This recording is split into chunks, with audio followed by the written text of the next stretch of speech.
Welcome to another edition of the Shawn-Zilla Art Show, sponsored by our friends over at the Inked Marketing team.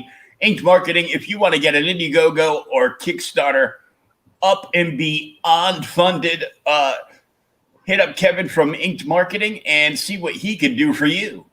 Inked Marketing, check them out for yourselves. And also, please go to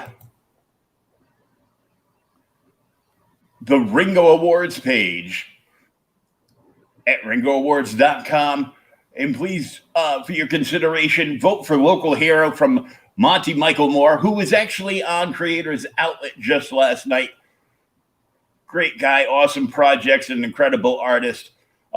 This book was nominated for a whole bunch of stuff. Please go to ringoawards.com and vote for Local Hero and anything else that you really like that's been nominated this year.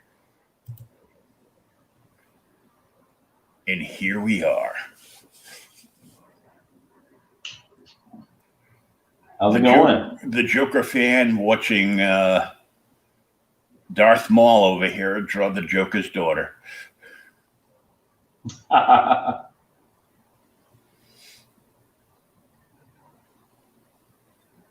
Oh man. So how about J. Scott Campbell? Ripping into people. Ripping into people. I mean, geez. I'm so proud of him. You know, most people would normally be like, well, he's nobody, and, you know, no, man. My boy was like, nope, not going out like that. Mm-mm. Why does MJ have a Popeye arm? From masturbating all those nights when Peter wasn't home. Exactly. Gives a new meaning to the phrase, the whip. The whip. Yeah. That was the, remember the sound that Peter's webs always made? Mm-hmm. Back in the day. So I finally got that box in from JJ after it made 3 round trips from Western Mass to Chicago and PA and back again. It finally showed up. It showed up the other night. It showed up Monday night, as well as a Indiegogo I backed from Frank Forte. So I had to stick the his homemade Gemini mailer, because Frank probably has 3 pallets full of cardboard laying around, and knows what the Geminis look like when they're closed. So he just basically sits there and cuts up cardboard and makes his own mailers, because that's what I got. But then half the stuff that I ordered wasn't in there. Just a mistake when you're filling out 30 or 40 of those things a day. So I just hit him up, and he's like, okay, tell me what happened, what you got and what you didn't get. And boom. And I sent him a message, and a few hours later, and he got back to me in 20 minutes. And he's like, all set, packed, and it's already, they're already coming to pick it up from the post office to ship it out, and here's your tracking number. Like, cool. Plus, what I wasn't expecting was, what happened was I got the Vampire Versus sketchbook, and everything, of course, was signed, but I got the sketchbook, but he forgot to put in the actual issues of the Vampire Versus comic. So he's got to put those in, and one of the add-ons I ordered was the whole Warlash series that he had done. and he put in one issue. It was probably like he probably had, you know, his staging area, and this was like probably the last issue, and then got distracted by something and just kept going and forgot that he had to get the other issues again. Something, I don't know, but it happened. So he sent me all that stuff. But he sent me this like comic book size mini print that he signed. Ooh. And that is one of the variant covers for like the first issue of the original Vampire Versus. And then he did this Vampire Versus Blood Ties, which is the sketchbook Blood variant, and he signed it. This is number 33 of 70. I guess if you spent more than like $50 or $60 on when he was running the Kickstarter, he did like 70 of these charcoal prints, and he had like a little bit of blood in the mouth. But they're signed and numbered like, you know, Kickstarter prints, and I'm like, I go, that's cool, because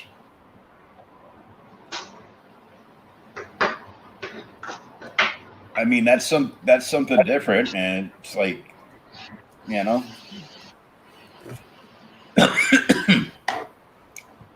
I got one of his. This is like the cover to Wall Ash, and it's weird because it's got like a gritty feel to the paper. Oh, it's kind of like got a texture to it.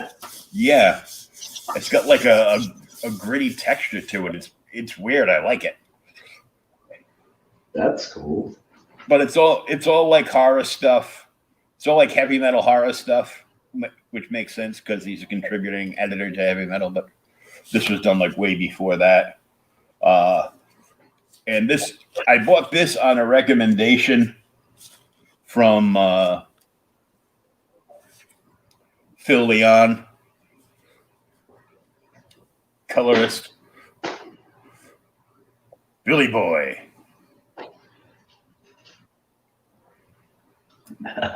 Now I'm a little stirred because that's what some people used to call me. Hey, Billy Boy. Fuck you. Right. But it's he put in one, which I kind of like, you know, I didn't order an extra issue one. I've got like, because all my books are signed, so he must have dropped this one in there by mistake, but it's all black and white. It's a Goon cartoon, so you can see like Goon Cartoons is Frank's YouTube channel, one of them. And he does like like little animated things with some of his characters up there. And basically, it starts off where this crazy nut job Billy Boy finds like this voodoo charm on the sidewalk, and it talks to him. He eats it. So now he's been voodooed by this charm. He eats the charm that's talking to him. Yes. So it would basically be like if somebody ate Smiley the psychotic button. That's what would happen. No. And it is trippy as fuck. Oh man. And this stuff's all from like early like 2001, the first issue. So this series is like 100%. Good though. Yeah, it's 100%. You know, almost like 100% like 90s like black and white indie stuff, like almost like underground stuff. Like Milk and Cheese and stuff. Yeah. He sent me a bunch of postcards that I almost sliced my hand on, and I didn't even look at this stuff because there's like he put in like so much stuff. But he It's does. nice of him to send something to your hand on. Well, it was like in between, and it came out like at an angle and just kind of like poked me. But he sent me these, which is like this is like some of the funky artwork he does. That he, kind of like pop horror stuff. Uh-huh. These are stickers. Oh, that's cool as hell.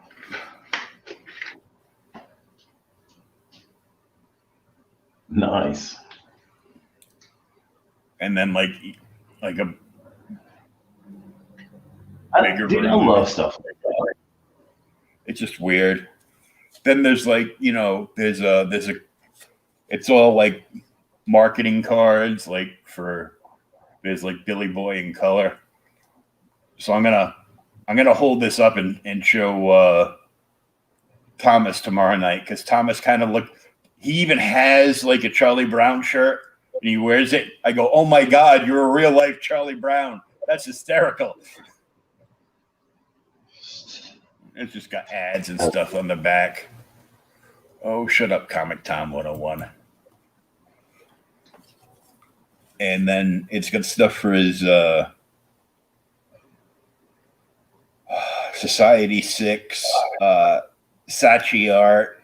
He's got merch at Amazon, Teespring, so like every place he can be found. This is just like full color, like not a sticker, for more of that artwork. Mm-hmm. And then it's like horror illustrated, which was something he did. He owns Asylum Press. He's Beyond Doomsday, Buck Billy, Comic Candace, like total EDM vlog, like just weird, funky stuff. Ronnie the Magical Rainbow Butterfly Unicorn. I'm like, dude, I don't know what kind of weed you have, but I really need to smoke some of that shit. Absolutely. And it's just, all that stuff. And then I of course got the signed sketchbook. Nice. Vampire Versus. And then there's like more characters on the back, and then everything else is like black and white. The way like good old like vampiric horror should be. Yeah, absolutely.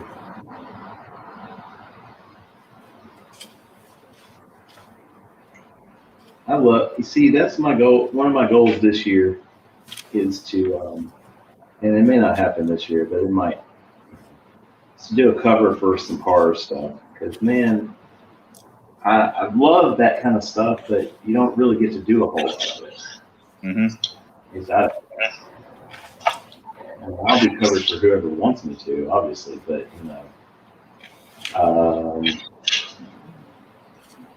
it would be nice if somebody that wants you to do a cover has a horror book for you.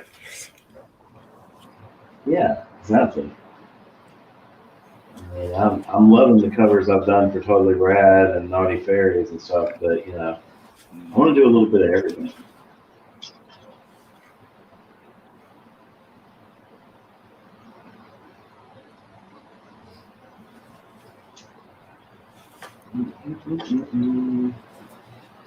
It's always fun to draw the dark and gritty stuff. Oh yeah.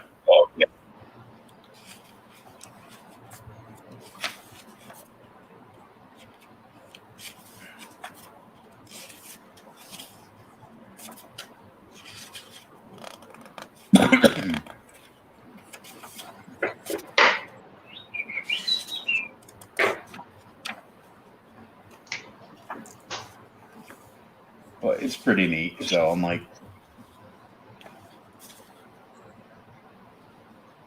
I dig me some horror stuff, and guy that bought books off me, and an auction like almost 3 weeks ago finally paid me for him. So Oh, well, that was nice of him. yeah, he was. I was waiting for some. He was waiting for some eBay Stimulus sale, check? eBay invoices to clear, and I can feel him with that part, but you probably shouldn't be buying stuff if you don't have the money for it. I mean, that's usually the way that works. Yeah, don't bank on the money coming in, because then when you do that, it never shows up. Mm-mm. Almost 100%. I finally asked for a refund today on that eBay that I've been waiting on, that point of no return poster. And we're coming up on 60 days since it was supposedly shipped. And I'm just like, fuck it. You know? What was it again? Because I kind of like blurred out some. Oh, no, that's cool. I had ordered the movie poster to the Bridget Fonda flick from the 90s, Point of No Return. Oh Because I yeah. love that movie. Yeah. And I mean, I bought it on March 9th. The guy supposedly shipped it then. It's had tracking, but there's no update on the tracking at all. It just says, oh, we'll be delivered on April 7th. Well, we're a little bit past that. So I just finally said, and when I messaged the guy for updated tracking, I get no response. So I just asked for a refund on it today. I just went through eBay with that. Because, I mean, I've got stuff that I ordered way after that that's only made it here.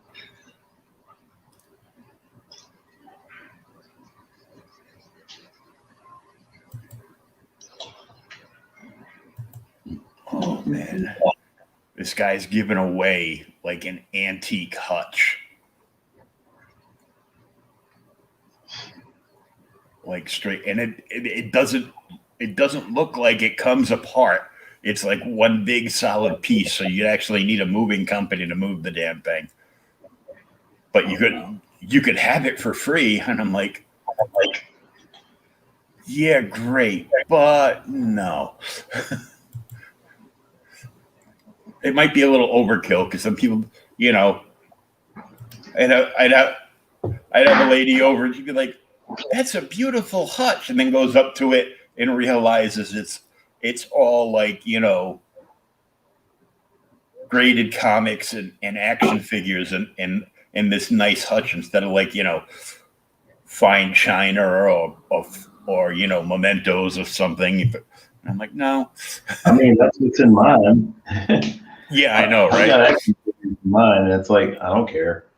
My daughter said the other day, it's like the whole house looks like a man cave, and I'm like, well, and I mean, when you spent so many years not being able to put your stuff out because your wife is like, "Ah, you're a fucking child." Okay, sure. Yeah.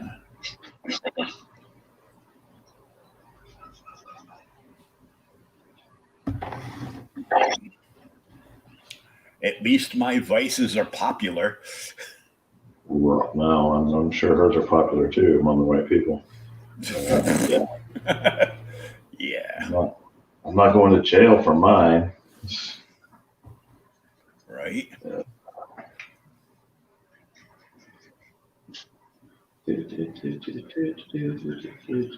Oh, this is for I'm seeing like this listing for like this big like yard sale thing, but it's not actually a yard sale. It's the flea market down the street from me. Oh yeah. Which is too bad. There's lots of good looking old furniture, but I can't get in it because I'm in a wheelchair. But he's got a pretty cool looking 4-string bass sitting there, like with a strap on it and no case or nothing, just laying up against the wall. I was gonna message him. Hey, how much for that bass? Oh, he's got a nice Epiphone too. They don't have it accessible to get in. Right. I can't get it's like pulling teeth to get a ride anywhere on a weekend. Sure. Yeah. I get that.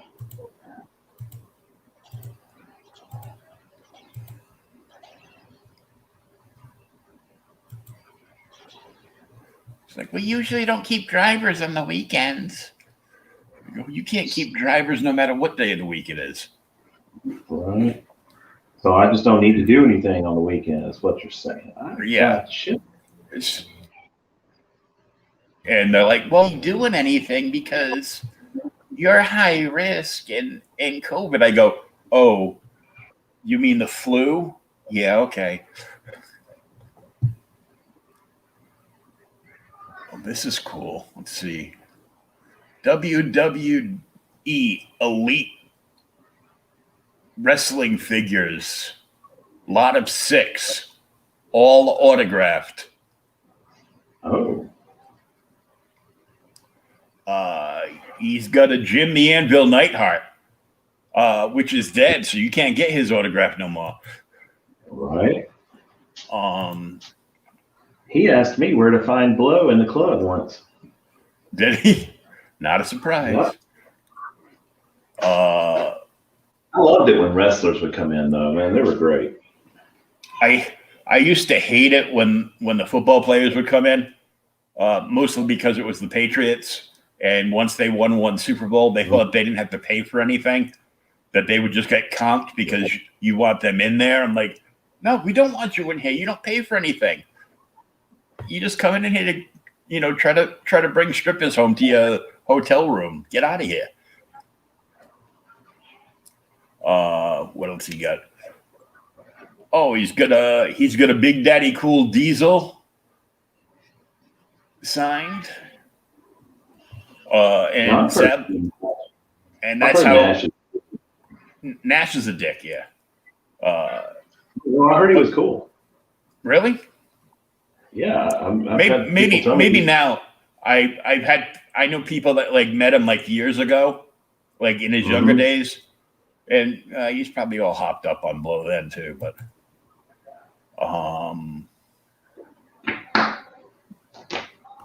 who's this?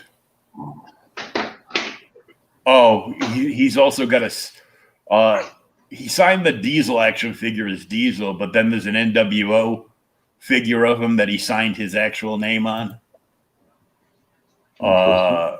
Scott Hall, there's a Razor Ramon signed by Scott Hall. Well, no, there's a Razor Ramon figure that he signed as Razor Ramon, and then there's the NWO figure he signed as Scott Hall. Shawn Michaels, Heartbreak Kid phase back in the day, signed. All with, he must have bought these like off of the Home Shopping Club, because there's like COAs, and one of the COAs shows like Shawn Michaels doing his fake smile behind his action figure, and then 2 pictures of him signing it. So it's from like a collectibles place. Gotcha. For sale is a lot of 6 autographed Elite figures of 4 of the figures are certified and authentic, all box and mint condition. Well, the boxes aren't in mint condition, but the figures are because they're still inside. He's make me an offer for them. His headline is WW Elite's autographed figures, lot of 6, JSA. Well, that is not the Justice Society of America. I'm sorry. Then it says read listing, double exclamation mark, because he listed him as $21. So he probably wants like $2,000 for him or something. All that stuff cracks me up. I'm like, yeah, they're autographed. If you need money that bad, I'll give you the $21. No. Then they'll sit there and, argue back and forth with you instead of actually, fixing the listing. Fixing the listing. Well, because if you put like a big price on a listing, nobody will even look at it because they're all, they're all flea market shoppers. They're all looking for something cheap that they can buy off of you and then turn right, spin right around and sell it in their area for more money. Yeah, flip it. It's the eBay craze. Oh, this one should be good for a laugh.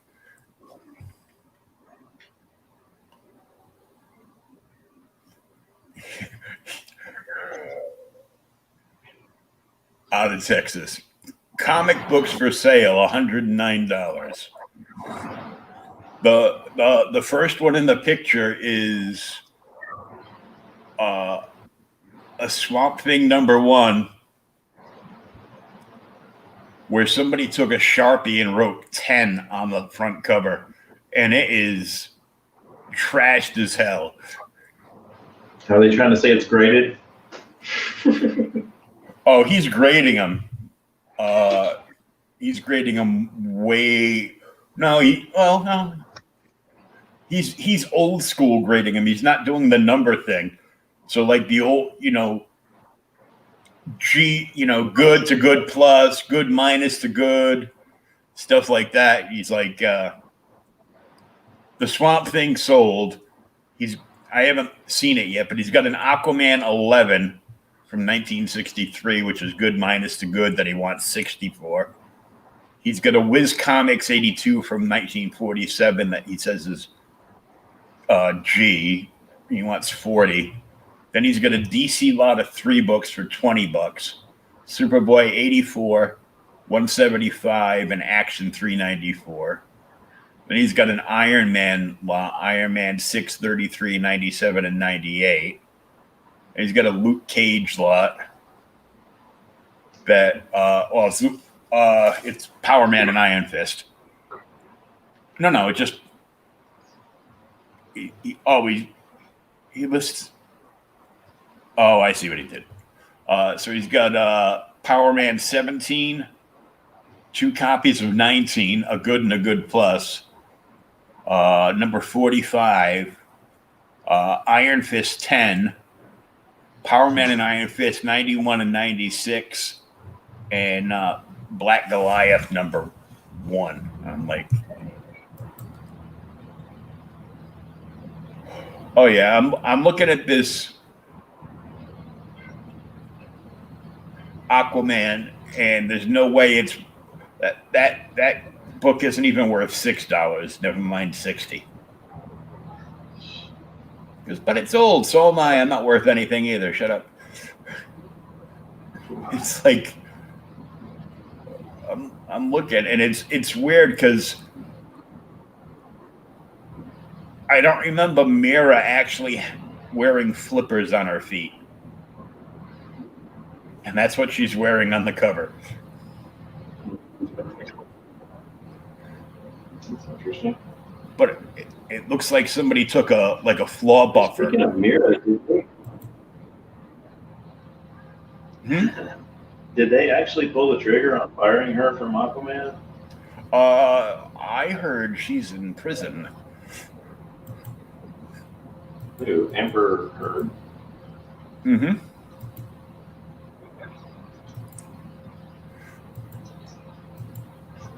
And the scuttlebutt around, even though they won't say her name,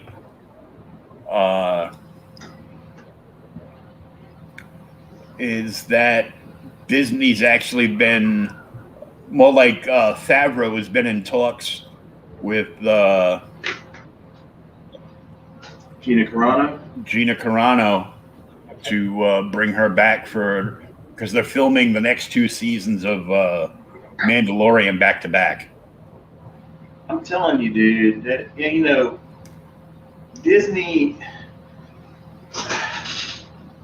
Disney likes money.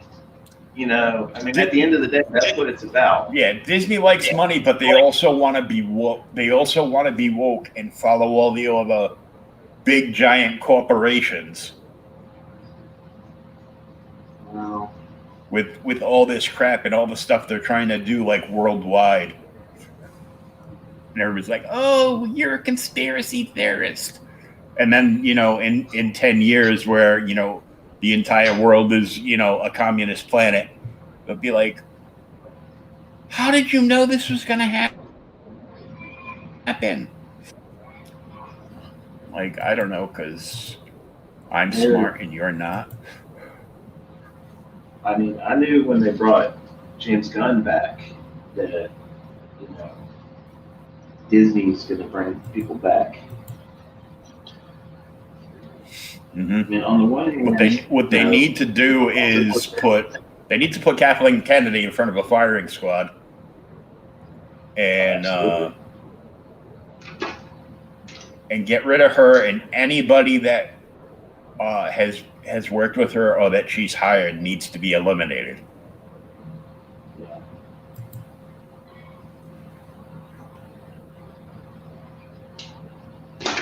Absolutely. It needs to just be handed over to Favreau. Mm-hmm. Yeah, because I saw the post I shared from Quartering is Gina Carano returns to The Mandalorian and Kathleen Kennedy rages new rumor claims.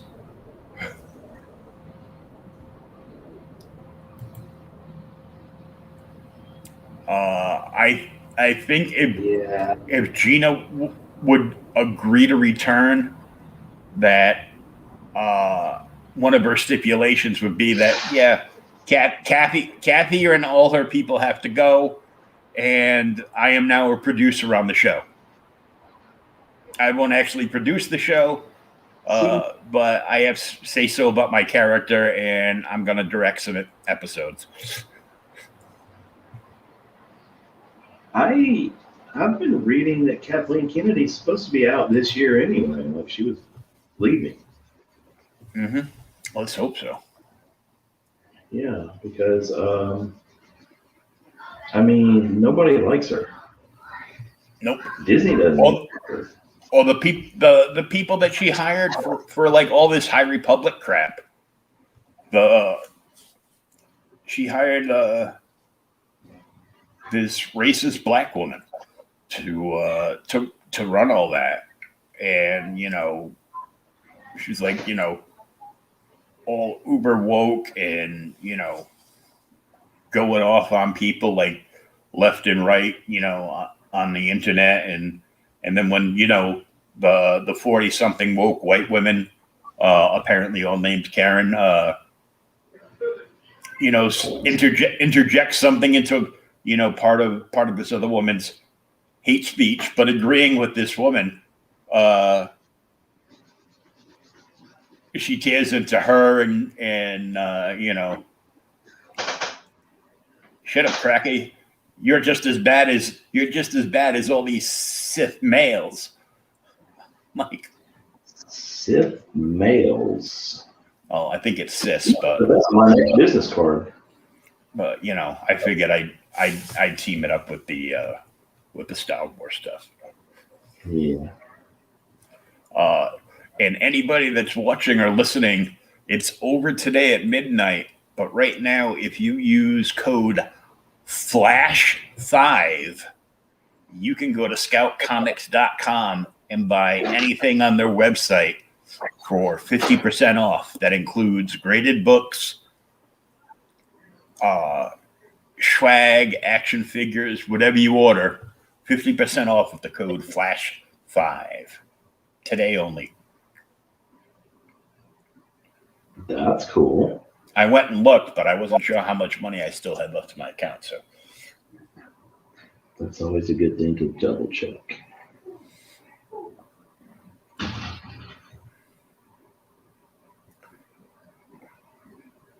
I looked in my account, and after spending, more money, but I forgot that I sold a whole bunch of stuff. So I'm like, I go, how do I still have my entire stimulus check in my account? I don't still have mine. And I paid my rent. My phone hasn't been paid yet this month, but I paid my rent, I paid my electric, and I was about to pay off my gas bill, and then 2 days, like a day, I think Monday, I got a thing in, and I guess my fuel assistance paid the balance of what was left on, what they allotted me. So the gas company's like, don't send us any money. You're all paid up. And I think I've got like an $89 credit or something. Cool. And I'm like, well, good, because the heat's off, but the AC's on now. So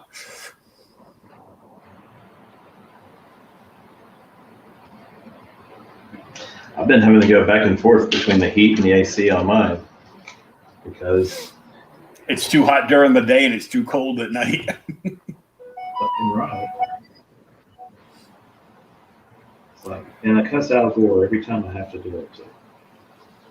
Yeah, it was a little chilly this morning, but my PCA came in, did the laundry, and I tossed him my my Avengers blanket that I sleep without on the recliner, and I'm like, yeah, put that in.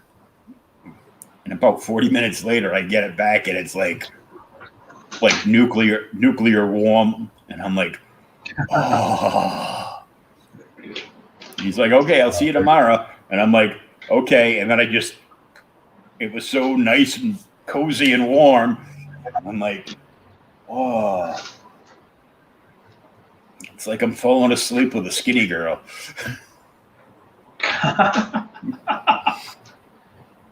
Why a skinny girl? I go, because a big girl would have crushed me, and I would have been sore when I woke up.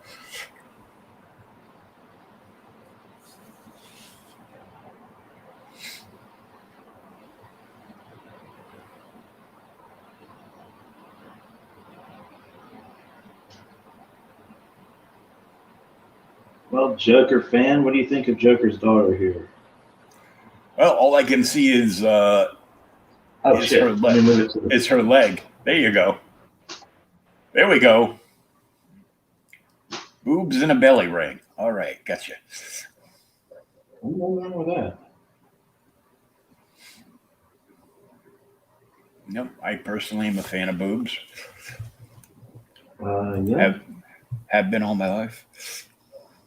There is nothing wrong with boobs. Unless they're on a guy. Yeah, I'll give you that one.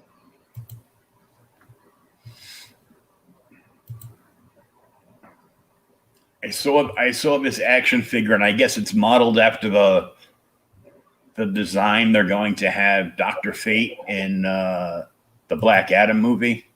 Mm-hmm. But take a gander at that. That looks badass. Oh yeah. Is that a McFarlane? Yeah. And McFarlane action figures are stupendous because they all come with stands. Yes. And any figure that has the ability of flight in a comic book, video game, or whatever has the elevated stand. And I'm like, this is terrific. Yeah. I've only got one of the McFarlane DC figures. I got the classic Harley. But, and of course she came with a stand. So, yeah, that's good. Because that means I don't have to order a bunch of shitty stands from Wish. Yeah.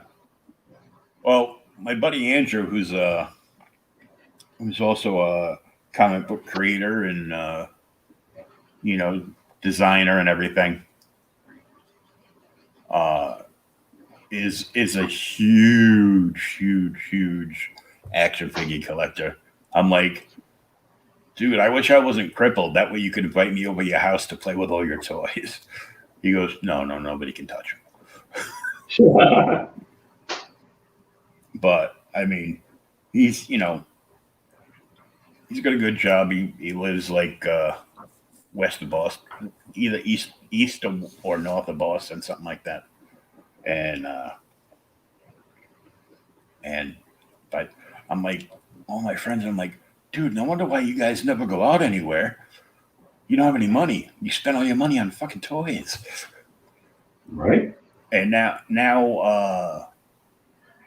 they're hiking the base price on action figures again. The lines that were like $19 are going up to $24.95, and a lot of there's no toy stores anymore unless you go to Canada because there's a Toys R Us up there. Yeah. But the taxes up there are like, I don't know, like 70%. And if there's more than 3 people in the store, they get arrested or something. I don't know. It's going crazy up there. But a lot of the stores that get these are already putting them up as list. Like the $25 ones are going up to $30 in most of the stores. And the $30 ones are going up to like almost $40. I'm like, the price you're asking for like these little action figures makes me go, I'm better off buying like an $80 Mezco figure. Like I shared, because they showed it today. It's not coming out to November because everything's pre-order. I hate that pre-order shit like a some bitch. But they showed this badass looking Bishop figure from X-Men out of the Mezco 112 line. It's like $90. It comes with a whole bunch of stuff. Of course, a stand, and I don't know if it comes with like a background or anything. Probably not. Some big ass 90s guns. Yeah, I think he's just got he's probably got like a sidearm on the holster because Mayfield. But he's got like the big energy rifle, a couple of different head sculpts, like I don't know, like 35 different hands and like blast things or whatever. But I scrolled down like a little further, and they've got a Mezco 112 Wolverine, but Wolverine's the most popular character of the X-Men, so his 112 figure is $155. Don't act surprised. Yeah, right. That shouldn't surprise you at all. No. That was Entertainment Earth. So I hate to think of what Big Bad Toy Store is selling it for. See, here's what's weird to me, right? Okay, so, I see people on Marketplace selling like the G.I. Joe classified figures that are still on pre-order everywhere. And I'm like, how the fuck are you selling this? How do you have it to sell if I can't even order them? Well, a lot of the classified figures are out. This is what happens. Hasbro has their new Hasbro Pulse program. Right. So, but what they want you to do is they want you to join Pulse and pay them a $50 yearly due, which it's basically making Hasbro its own toy store. Hasbro has just made itself its own toy store with the Pulse videos, and they come out with like their social media videos and how people come out and talk about all this stuff and be all bubbly and stuff. And I'm like, Shut up. Show me the toys. Nope, don't care about that line. Next. And well, $50 a year wouldn't necessarily be bad, except for it's going to go up to $100 in the next year or two. It's $50 a year, and it's like Amazon Prime. It gets you free shipping from Hasbro. Okay. But most everything is on pre-order, and a lot of that stuff, like as soon as because of the stupid algorithms, you won't see it right away unless they send you like an email for it. So if you're waiting for social media to show it to you, by the time you see it, half the stuff's already sold out, because before Pulse even goes live to their subscribers, everything is, the week, 3 to 5 days before it's offered up to retailers. So the retailers put in their order, and if it's above and beyond what they're planning on making for, in numbers for that particular piece, it's going to come up sold out already, because they're making everything limited, unless it's stuff like when they turned around and put, like, everybody's screaming they want Sentinels made again. Why? And some of them were like, the Sentinel was starting at like $300. So they made it a high-end toy, opposed to the one from the 90s, which was basically a Shogun warrior, one of the Shogun warriors, but with the look of, the base look of the cartoon Sentinel from the X-Men animated series. So if they do something on like Kickstarter for a toy, it's going to be limited to Kickstarter, but it's going to be like 10 times what you would pay for it if it was just like a regular piece of their line.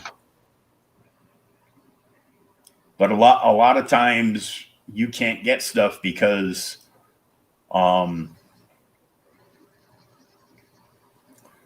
Entertainment Earth will sell out like real quick, and Big Bad Toy Store will have it. But Big Bad Toy Store wanted to figure out some kind of scam where they could make more money off the collectors.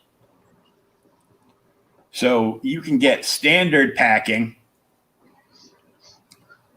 which I would equate to receiving something from Diamond, to collector's packing, where they take care with the object and actually wrap and pack it like they want it to get there one piece. And that's an additional $9. Of course it is. Per item. Per item, huh? Even though they're going to box it in the same box. Yeah. Well, like Columbia House, we're putting everything in the same box, but we're going to charge you shipping and handling on each individual piece. Yeah. Well, I can't bitch about Columbia House, because believe me. Yeah, and they did that because they knew nobody was going to pay for any of the crap. Exactly. Yeah. You can charge me all you want, but I'm not going to pay it. Well, I had seen. Well, you got to pay for you got to. Oh yeah, you got to pay the penny and the shipping and handling on the first order. Yeah, which is like like $37.50 or something. Yeah, that's crazy. Well, I had seen a couple of people, because I'm down here in Mississippi, so it's like there's no there's no rhyme or reason to the way toys are stocked here. And, I mean, I'm still seeing the first couple of series of the McFarlane DC figures. I about shit myself because I saw Gorilla Grodd the other day. I was like, whoa. Yeah, I didn't think that was a very good Gorilla Grodd, though. No. I mean, I'm not going to buy it because I'm not that big of a DC fan in that respect. But, when you're going to places like Walmart and Target and shit, you're just kind of at the mercy of whatever they decide to carry. But, and I was wondering if I need to start pre-ordering shit through Big Bad or Entertainment Earth. I'd rather deal with Entertainment Earth, but yeah.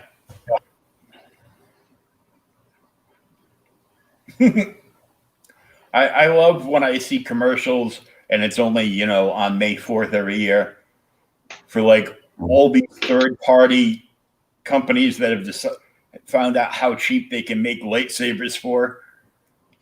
And then they turn around, 15% of all lightsabers.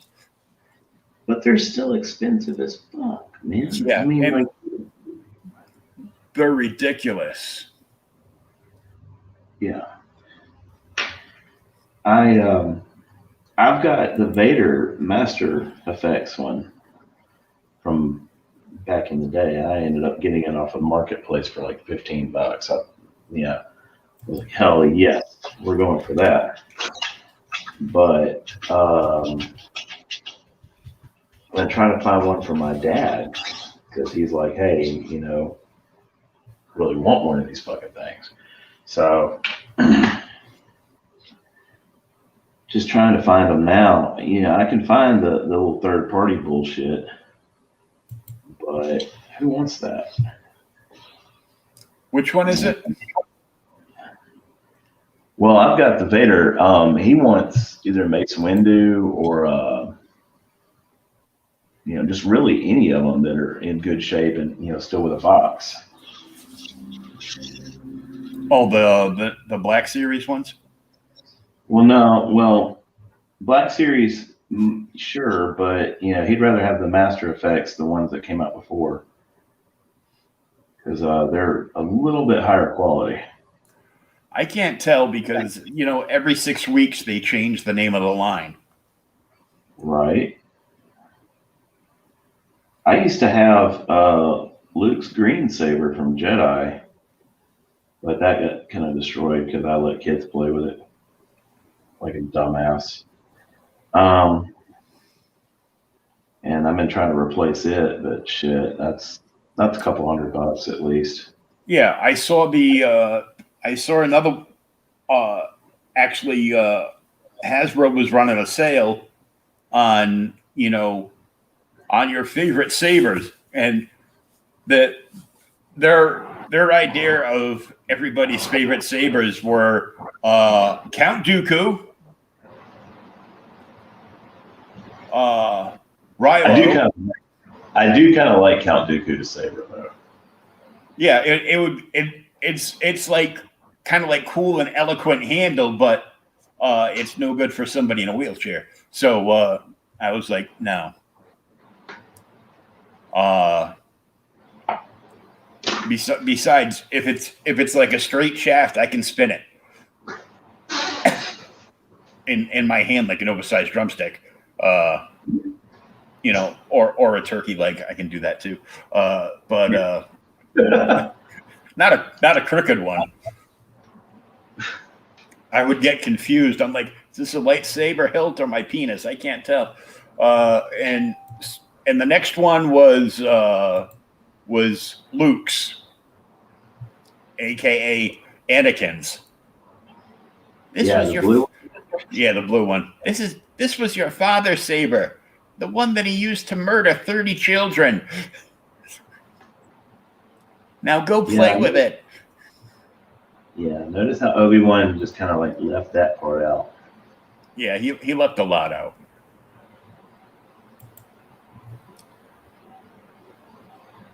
Oh, that's cool.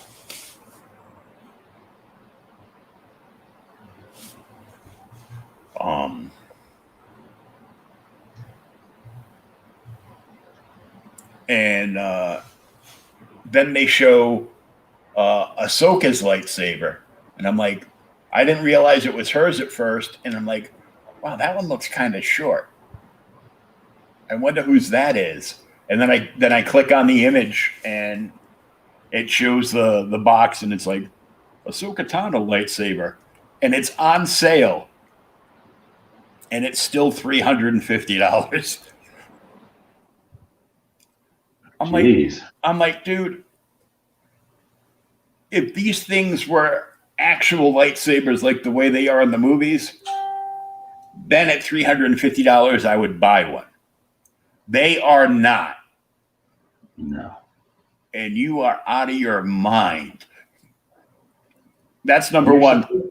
Number two, the only way the Ahsoka saber should be worth that much is if it is true to the cartoon and it's actually both her lightsabers. Yeah. If it's twin lightsabers, you know, her color and everything, and hilt and everything in that box, and there's two of them, then $350 I can almost see, but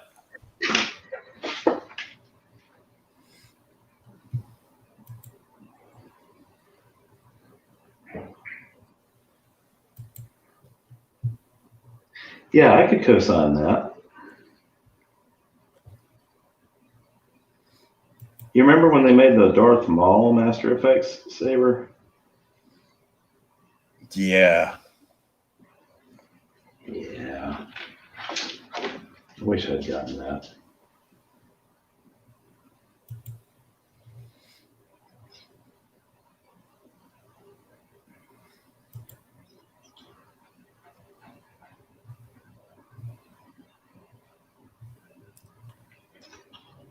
I'm waiting for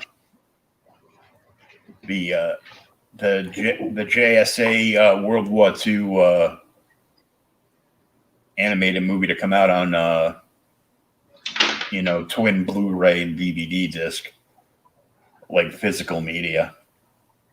Oh yeah. Yeah, I am completely all done with, buying movies digitally from Amazon or Vudu or anything like that. And I go, no. Why did I do that? Because as soon as the company that owns that product says, yeah, we're pulling all those digital licenses because we only want it on this platform, because not enough people are subscribing to HBO Max to make this whole idea of ours work right. So we're pulling all our licenses. So none of those movies that anybody, and then as soon as that happens, you go to watch one and it's all gone, and you get an email telling you, saying something about licensing, and you're like, I'm not agreeing to this. And then you just delete it. And, 2 days later, you realize, yeah, anything that Warner Brothers ever done has been pulled from, their licenses have been suspended from Vudu and Amazon and Netflix and everything, and you can only watch it on HBO Max. I'm a fan of physical media anyway. Mm-hmm. Just because, the way I see it is, shit, some months I might not be able to pay my cable bill. Yeah. I'd rather be able to pop it in the Blu-ray player and call it a day. Yeah, I've done that. I've canceled, I've just paid for internet and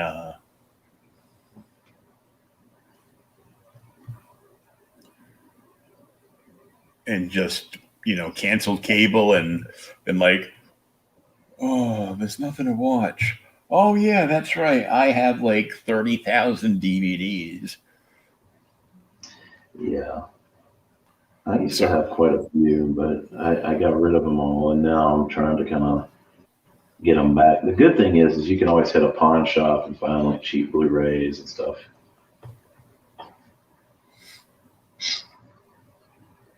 They're not always in the best condition, but Yeah, I'm gonna be selling a lot of my DVDs and stuff. because a lot of them I just bought to check out. I'm like, because usually if I would rent something, and even if I went right home and watched it, I would forget I had it and not return it. And by the time I remembered to return it to the rental place, I could have just bought like 2 copies of that at Best Buy. So that's what I just started doing. Oh yeah. Well, let me know when you start selling them, because I'm going to be trying to boost up my collections. Of course, I somehow ended up with like 4 copies of Sin City. So I don't Sweet. exactly know how I did But are they that, different copies? Yeah, one's the director's cut, and one's the super duper director's cut, and one's the Jessica Alba's belly ring cut, and that kind of stuff. Ooh. Yeah, I know, right? Well, like I've got like 3 copies of Akira. I bought the metal case version when it came out. Then I bought the Blu-ray version. And then because all my DVDs and stuff are like all packed in boxes, yet again, no bookcases still yet. Nor do I have a spot cleared out to put any bookcases up against a wall. So there's that. And my helper hasn't been able to help me because his mother-in-law is deathly ill, and there's like hospice in like every day. And then opposite that, himself, he and his wife have to take shifts, being there with her, if she needs anything and making sure she's okay and stuff. This is funny. The stupid, the clickbait games you can play, you click it and it takes you to a page, and you click like your year of birth, and it gives you like this fake horoscope thing. Mm-hmm. And sometimes they're actually true. So I just clicked on one that got posted by Bill Finger's granddaughter. And it said, you might not like it, but your Chinese sign reveals your most negative trait. First of all, these were a lot funnier because I was born in 1969, the year of the rooster. These were a lot more fun. These were a lot funnier when they didn't call it a rooster, when they called it a cock right on the page. Yeah. It was just a lot more. Well, it was more fun for me, where I could pick up the menu at the placemat at the Chinese restaurant and, look at my date and be like, see, I told you, I'm a cock. This one, sadly, is right, at least in the big print. It says, I am stubborn as a mule. Boy, am I. Let's see. Supposedly, I have a bigger heart than the universe, puts whole self into everything he does, and would give his very last breath if it kept his loved ones safe and happy. Yeah. He is a natural born leader. Well, I don't know much about that. Who has no patience for drama queens and fakers. Well, that is 100% true.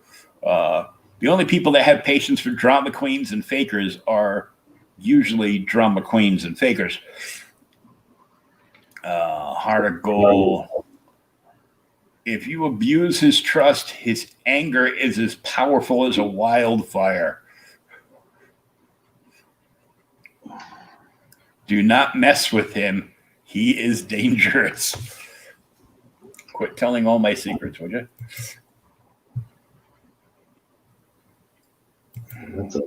That's a Surgeon General's warning. Yeah, really.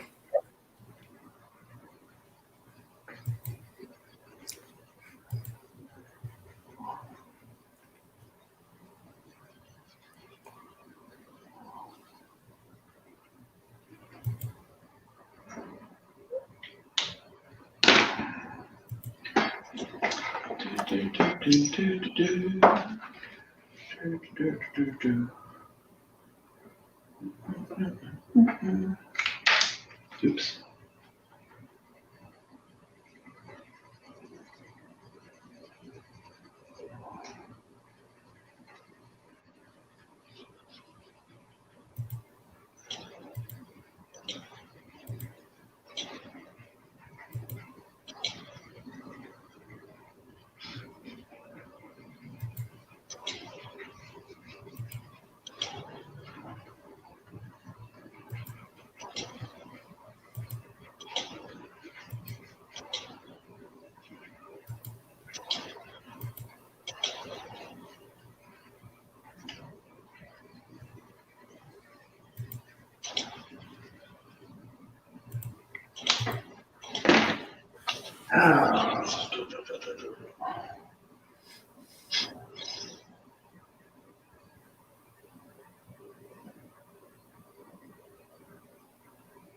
I love any kind of Gotham City background because you can make it dingy and dirty and just crumbling.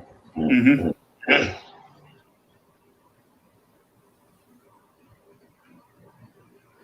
But you ask yourself, who the hell would live in Gotham? Me.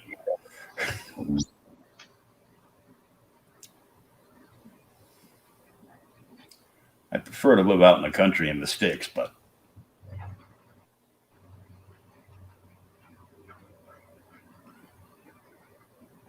You just want to be witness to one of Joker's rampages. yeah, pretty much. Can't say I blame you.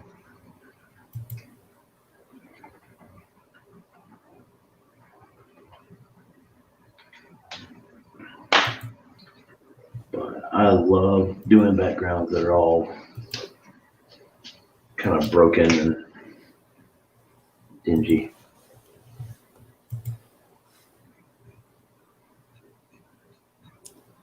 Yeah, because you can do just about anything with them. So. Yeah, and if you get a little sloppy with it, it doesn't matter.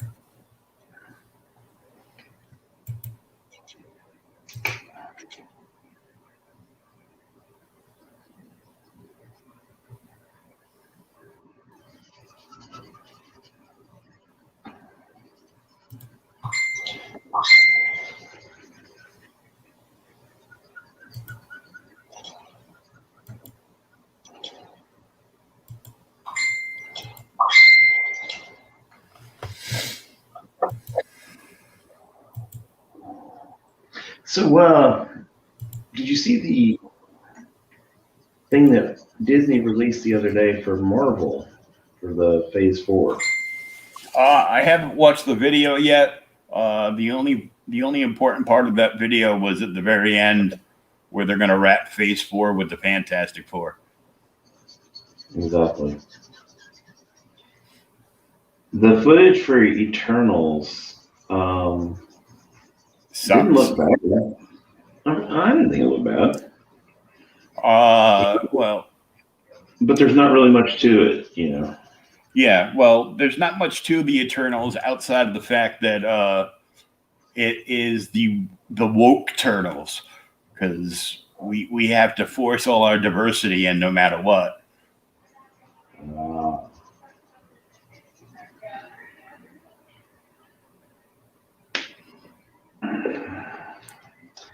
Well, there's that.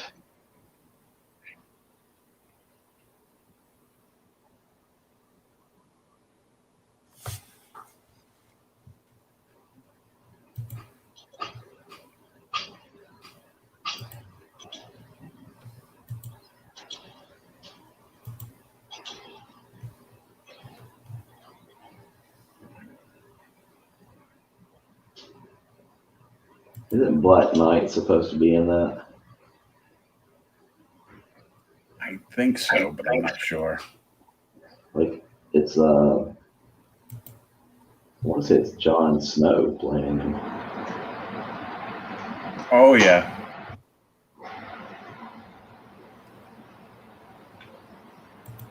We definitely know how he fits into Eternals. But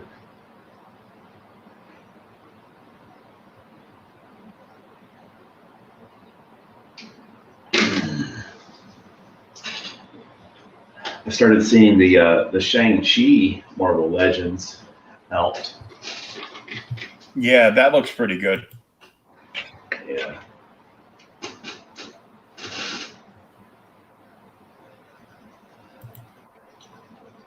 The trailer for that actually looked really good.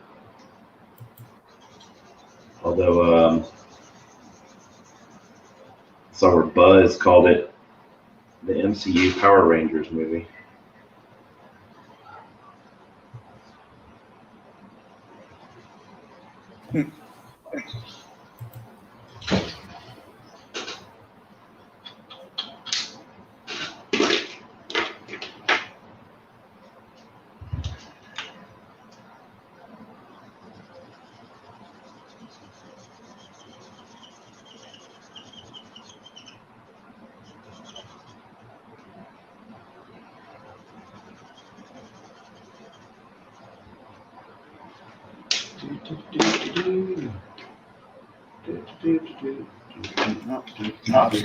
Pops gave a thumbs up there.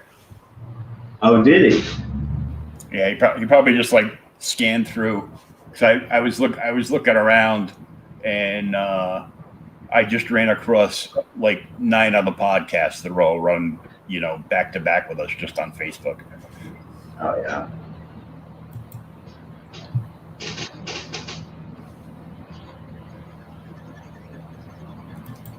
I mean, hell, that's any given night, though. Really. Yeah, because COVID.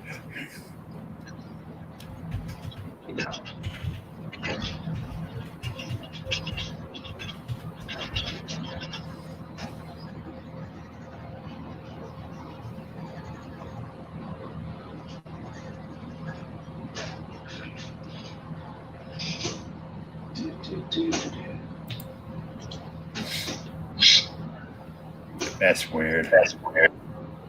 I'm just looking. My friend Adam from Australia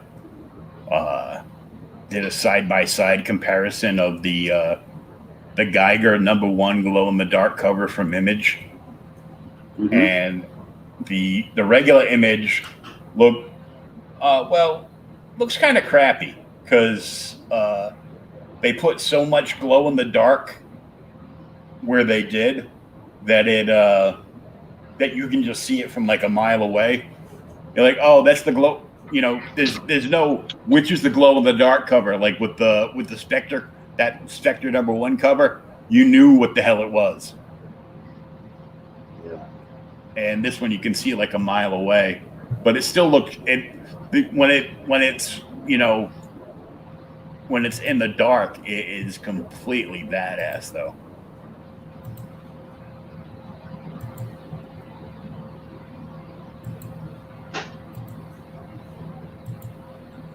There you go.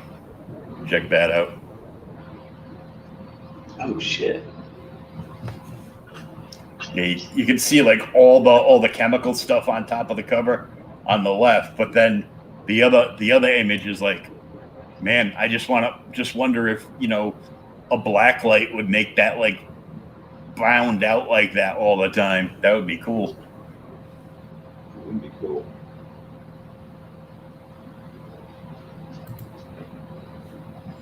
I'm glad to see him going back to cool covers and stuff, man. That's one thing I really loved about the '90s. I was just gonna say that. Oh, everybody,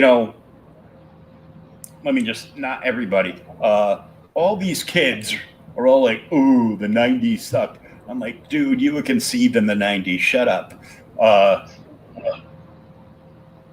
And they're like, "Oh, '90s comics are garbage." It's like, no, they overprinted them because there were too many people like you that were speculating on everything, going into stores and buying stuff like off the shelf and like bundle in bulk, thinking they were going to make $1 million. And then when that whole thing crashed down, they had to come up with a different thing to to scam people into buying multiple copies and pretty covers. That is called grading. Yeah. Grading was meant for yes. Grading was meant for actual real keys, not prior to when Marvel and DC caught on to the fact that people only want an issue, basically only wanted issues if they were key issues, or they were limited, or they had a cover by a hot artist, or whatever. And then started making basically like every third issue was a key, some kind of minor key, which is why you can look on the apps for like Jason Aaron's run on Thor: God of Thunder, which was an awesome series, but like half of that run were keys, and there's a few keys there. There's like one of those issues is like around $300, and there's a couple that are at like the $200 mark. A couple of like $20 and $30 books, and the rest are like cover price or below. And some of those are actually listed as keys, like first appearance of multiple characters, and and characters that didn't get killed in that issue. And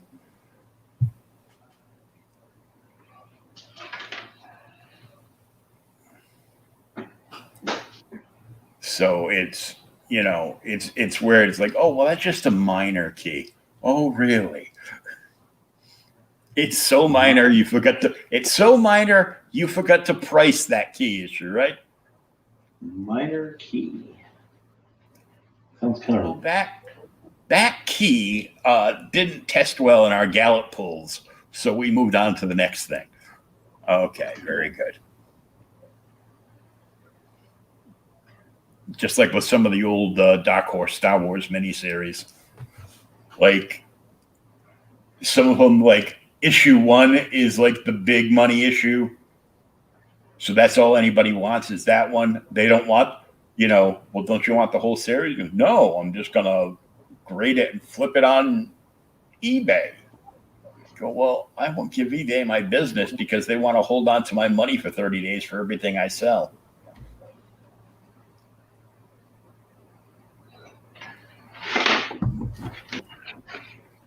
Then they want me to pay for listings and everything else. I'm excited. My Tom McDonald stuff that I ordered is on the way, which is different from Ronald McDonald. So yeah, just a little. Yeah, I ordered his new collab album, and I ordered a badass T-shirt that's supposedly a 5X. I'll find out when it gets here from Canada. I thought he was like in the States, so I thought they were like in California or something. It's like, well, I mean, if it's coming from Canada, it should actually be a 5X.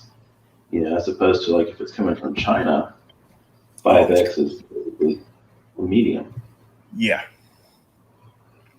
I know, because I had actually ordered my daughter some clothes off of Amazon, and the sizes I ordered, like 2 of them fit her fine, and then 1 wouldn't have fit her when she was 4 years old.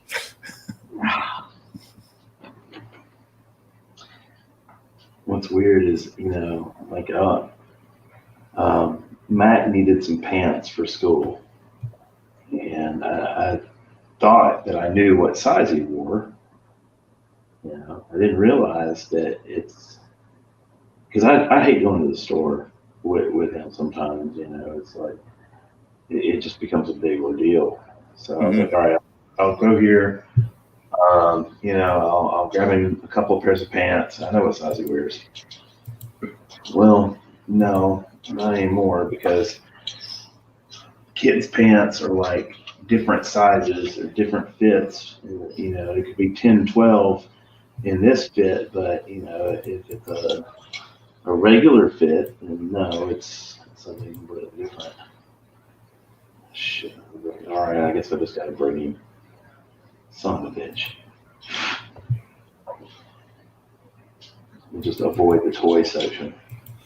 Is that for you or him? Both. Well, no,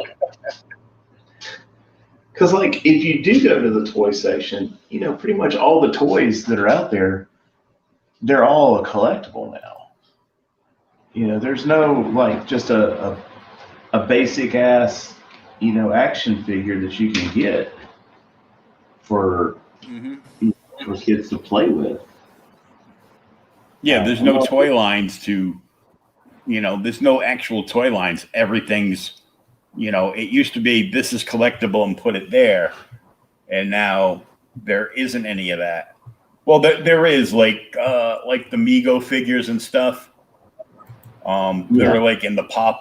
You can only find them in like the pop aisle with like what they consider the collectibles. They don't realize that every single one of these is collectible.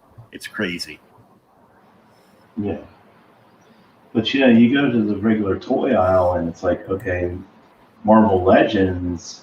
I'm not buying him a $20 Marvel Legends figure because he's 7 years old. He doesn't care about that. I'm definitely not buying him Star Wars Black Series because if anybody's getting those, it's me. So, Hey, I have some Star Wars figures here for sale. oh yeah, Yeah, I'll after the after the feed, I'll grab the box. hey, if they're bringing Gina Carano back, maybe I'll finally be able to get a damn Cara Dune figure. Yeah, the only ones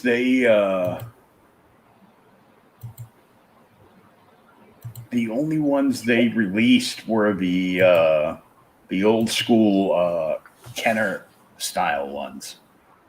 And I had a chance to get one of those at Target before all this shit really started going down with her. And it was one of those, I gotta pay the water bill tomorrow. I really don't need to buy this right now. I'll come back and get it. Because, that always happens. And as soon as those rumors went, all the dealers went and flocked to all the stores and grabbed as many of those as they could and started putting them for like $200 or $300 on eBay. Oh, yeah. I mean, I'm not going to lie. I reaped a little bit of that benefit too because I sold a lot of Cara Dune prints. Oh yeah, So, I'm okay with that. man, that Luke and Leia black and white you did is just the shit, man. Thanks, man. You know, I didn't like it at first, but it's one of those that I was like, oh, I don't know if this is going to turn out okay. And I liked the Leia part of it better than the Luke at first, but the more I've seen it, it's kind of grown on me. But thank you.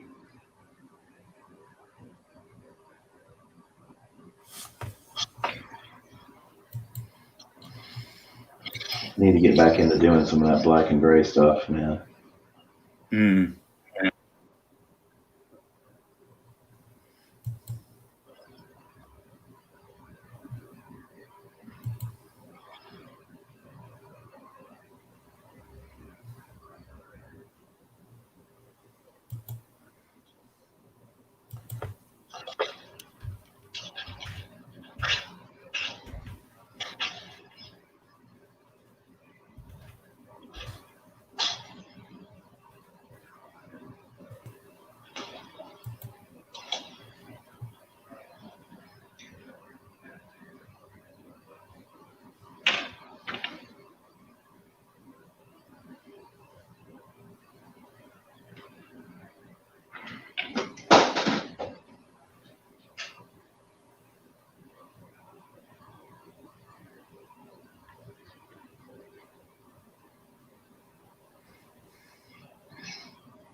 see the Phoenix I posted last week?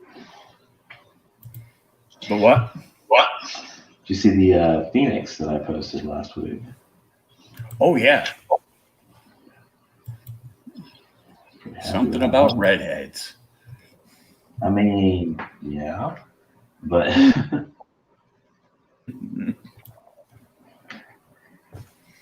I blame Jean Grey for my fixation on redheads.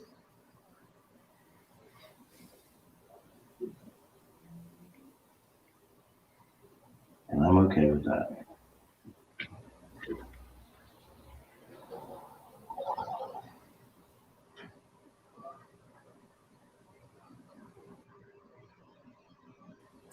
Blame a girl that sat in front of me in history class in 7th grade. She just passed away last year too. Really? I felt bad. She was a cousin of a friend, an elementary school friend that I knew for years who had mental health issues and ended up committing suicide. And she had just become a nurse when I was still in like the rehab hospital for a couple of years. And, would, chat me up in private messages, asking how I was doing and, this, that, and the other thing.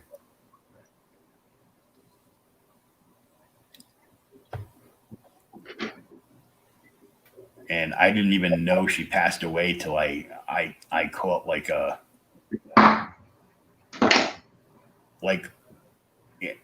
vague post on something, and then I had to ask like a mutual friend. I'm like, did so and so pass away?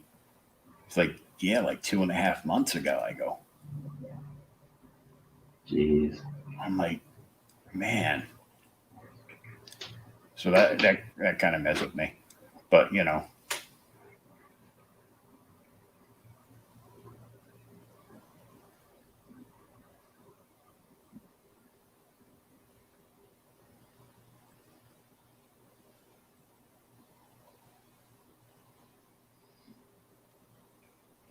I went through bagging and boarding, and I didn't even get all my books in the box. I filled up a whole long box full of Hulk. Full of just Hulk. Just Hulk. Jeez.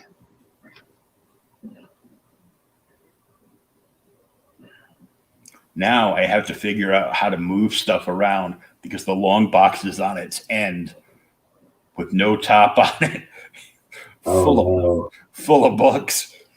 So I have a box that still has like supplies in it, like 2 or 3 things of boards and a couple things of bags in it. So I have to like be able to like slide that around and then kind of like spin this box very slowly and carefully as I'm I'm sitting in a wheelchair, tilting it back a little bit, and then trying to spin it on its axis without having anything get flubbed up, and then just kind of like pick it up and try to find some place where I can put it. Jeez. And then, put a note on it. Wherever I put it, put a note on it. All Hulk. Hulkapalooza. Hulkapalooza.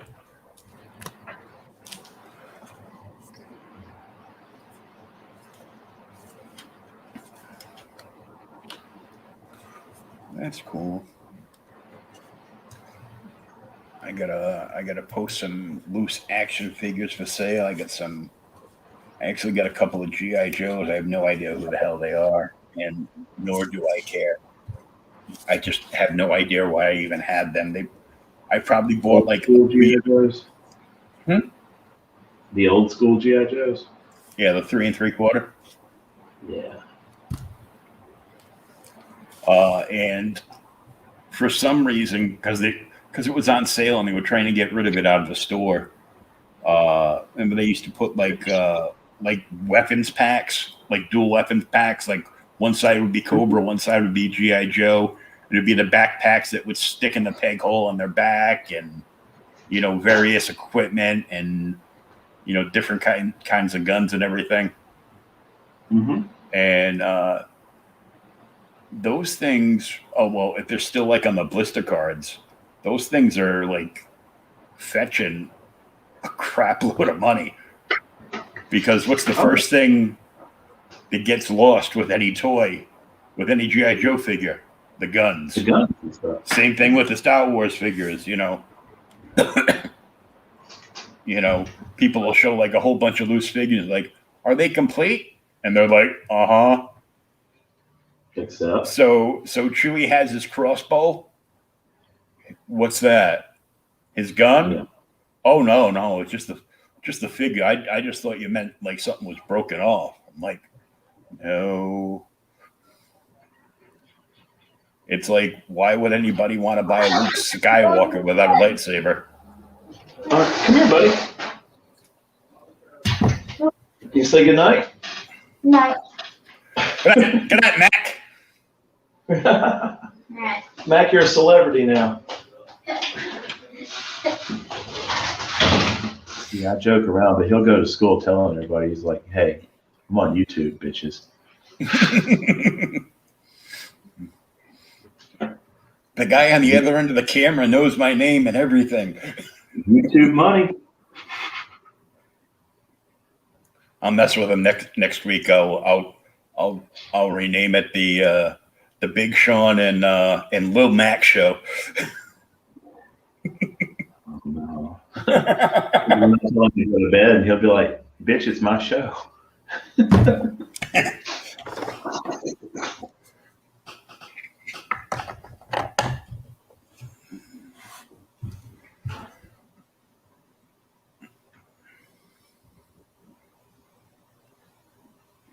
So did you see who May's featured characters are?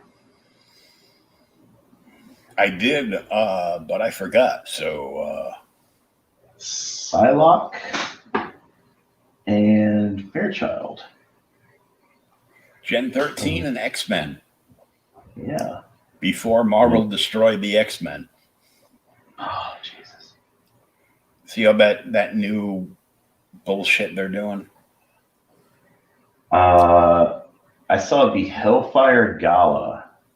The Hellfire Gala. So this is probably, I don't know how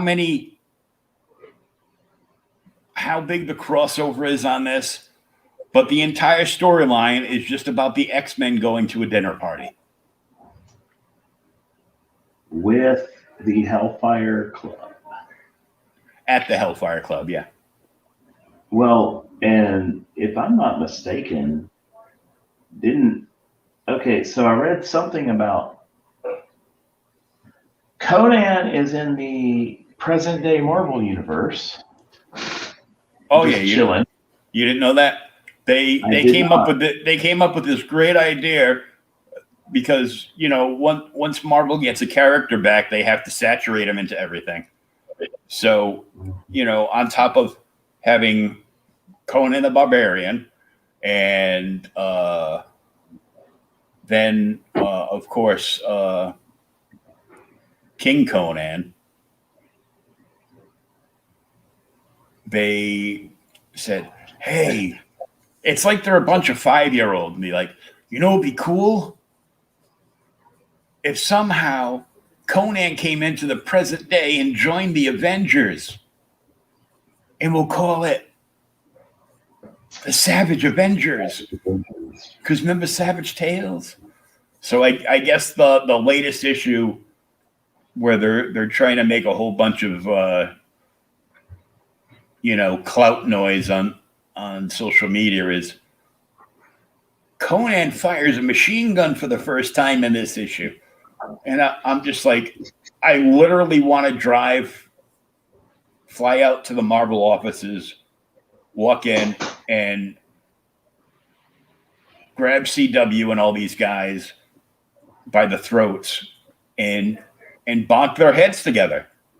Start curb stomping. Yeah. Well, if my legs worked. Sorry. But, well, they work a little bit. I didn't think about that, man. Sorry. And, well, what's funny about you bringing up curb stomping, and it has nothing to do with wrestling, is the fact that when I was going through Tubi over the weekend, I noticed that one of the featured movies was American History X, and I'm like, oh yeah, I'm watching this bitch again. Oh yeah. But I had to turn away at the actual curb stomp. I'm like, ooh, no, I can't watch that. Yeah, no, it's brutal. Yeah, it's pretty graphic, so I'm like, no. Also quite graphic is the interruptus of the shower. I was gonna say that got a little gnarly too. Yeah. Poor Edmund. It's like, so what'd you think of American History X? A little too real.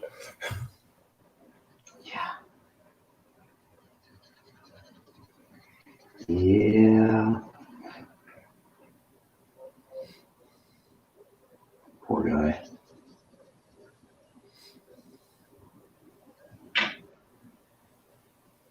I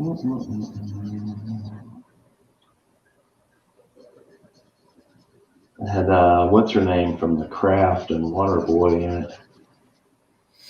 Oh yeah, I can't stand her. I don't know. It's like I don't understand the appeal of her. There for a minute, she was in a lot of stuff. Mm-hmm. Yeah.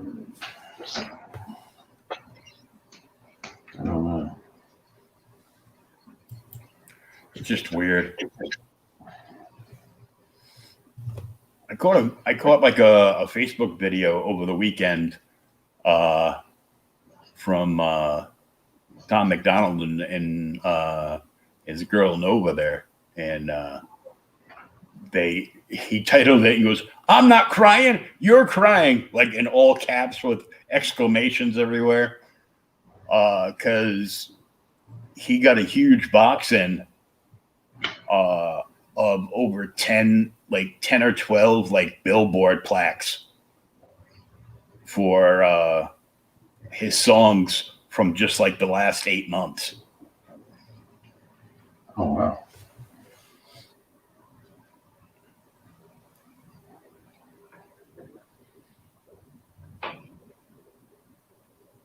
And I'm like, I don't care. That punk pop song that they did when they did like 3 different songs in 1 week is still, I'm like, it's the funniest and best breakup song ever.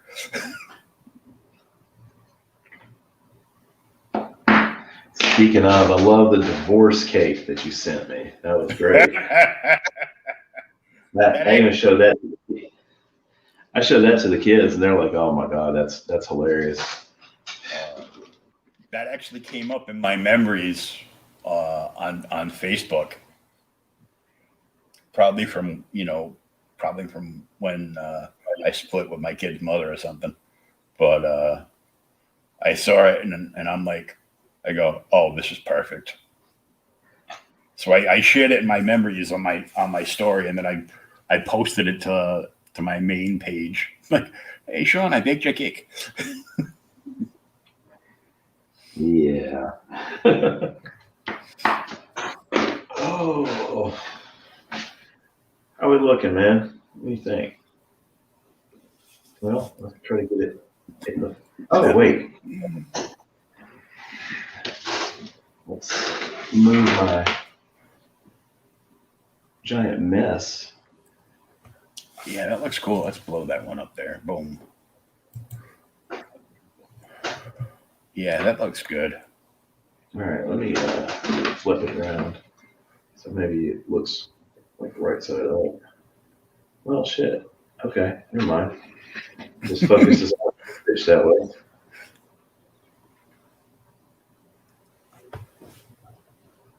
Yeah, that's coming.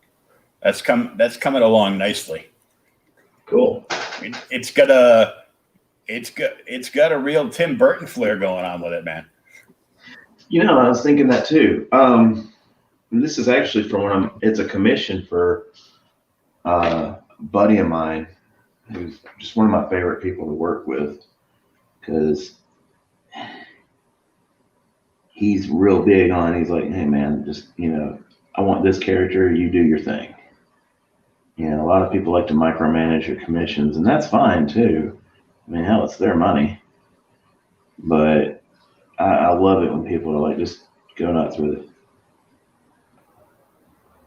So.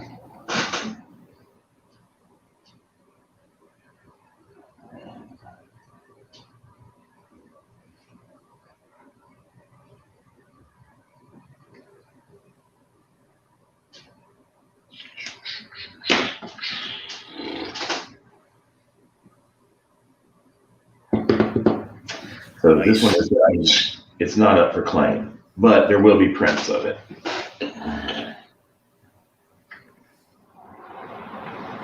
Yeah, that's pretty badass, dude. Well, thank you. I appreciate that. See that? So when you order a commission, if you just have a specific character in mind, just be like, just do what I want this character or these characters, and just do something. Yeah. Yeah. I mean, it's like, in most cases, people are, pretty cool with that kind of thing.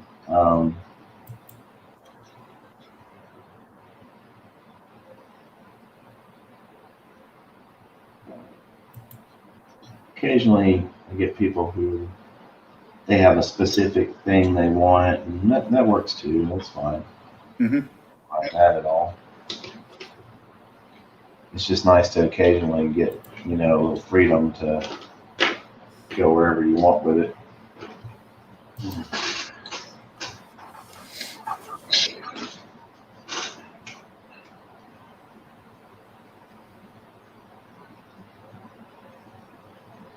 Nice. Yeah, I came across so many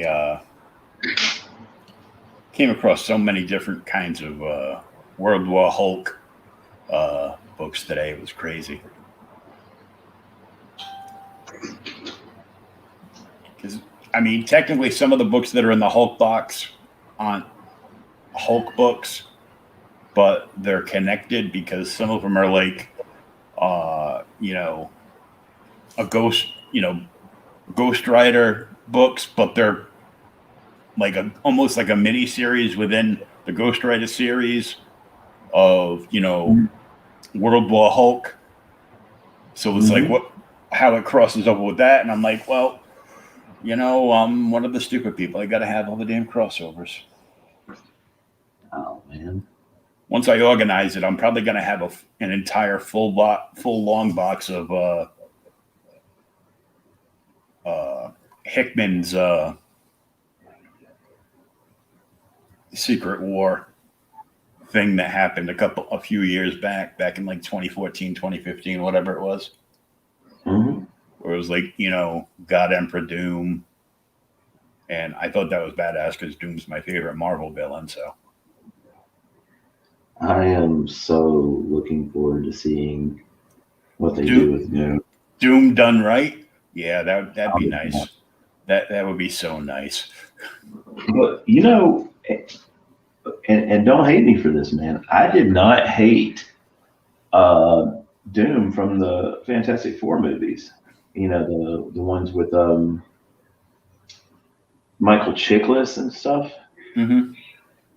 The actor who played Doom is perfect for that because no matter what he does, he comes off as a cocky asshole. Yeah. And, Doom is nothing if not conceited. So Yeah. Yeah. I'm honestly, those Fantastic Four movies, I mean, they catch a lot of hell, and rightfully so in many cases, but the casting wasn't the problem with them, except for Jessica Alba. You know, I dug Chickless as the Thing. Um, I can't, I don't know the guy's name that played Reed, but I didn't think he sucked. I didn't think he was bad. Yeah, I didn't like him as Reed. It's like he was okay, but no, he wasn't. No, as a young Reed maybe, but not like Gray Temple's Reed. No. Yeah. What and why didn't you like Jessica Alba? I mean, in spandex. No, I didn't have problems with that. Okay, believe me, there's never anything wrong with that. The problem is I didn't see her as Sue Storm. I'm like, she doesn't scream Susan Storm to me, but I mean, at the end of the day, it's still Jessica Alba, and there's nothing wrong with that. I just think it would be funny if they took Chris Evans back as Torch. That would that'd be friggin' hilarious. I know they're not going to do it because they don't want to cross the streams. And now that they've announced that there's going to be a new Captain America movie, so I bet you Chris Evans is in that Captain America movie. Mm-hmm. Well, it's going to be. I'm pretty sure it's going to be like U.S. Agent, but it's going to be a comeback where the serum has regenerated and he is his mostly youthful self again. So yeah, I mean, I know we're going to have Sam as Captain America, but I'm willing to bet you that Chris Evans comes back for it too. Yeah. Well, who's going to say no to Disney money? I mean, right? I mean, I hate Disney right now, and it'd be like, so we would like you to say a couple positive things about us and to not deny it on your social media for how long? A year. How much? Gonna have to go higher. A little higher. All right, 30 million sounds good. 30 million. I go, but I'm going to make an announcement that I'm going to say some things that some people aren't going to like, but I'm going to throw a lot of good parties, so you all need to shut up. Yeah, 30 million. I'll give the mouse a lap dance. I mean, shit. Mm-hmm. At halftime at the Super Bowl. Okay. I got $30 million. What?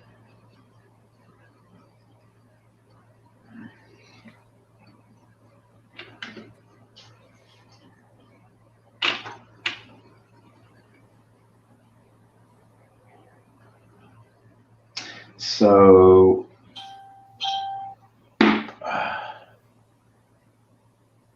see they moved Loki up? No. I saw there was a video released, but I never got around to watching it today. Yeah, Loki is coming about 2 or 3 days early than they had originally planned, and that series will update on Wednesdays as opposed to Friday schedule that WandaVision and speaking of WandaVision, did you see the Marvel Legends of Wanda? Yeah, I wasn't. Shut up, tablet. With them. There was another Wanda figure I saw that looked, 10 times better, and then I got a little pissed because they did the Quicksilver figure, but the Wanda and they did Wanda and White Vision. You know, you would think they wouldn't want to make a white Vision, you know, because everything white is, you know, racist. But I'm sorry, people. If you can't tell my sarcasm by now, you're probably watching the wrong stream. Yeah. But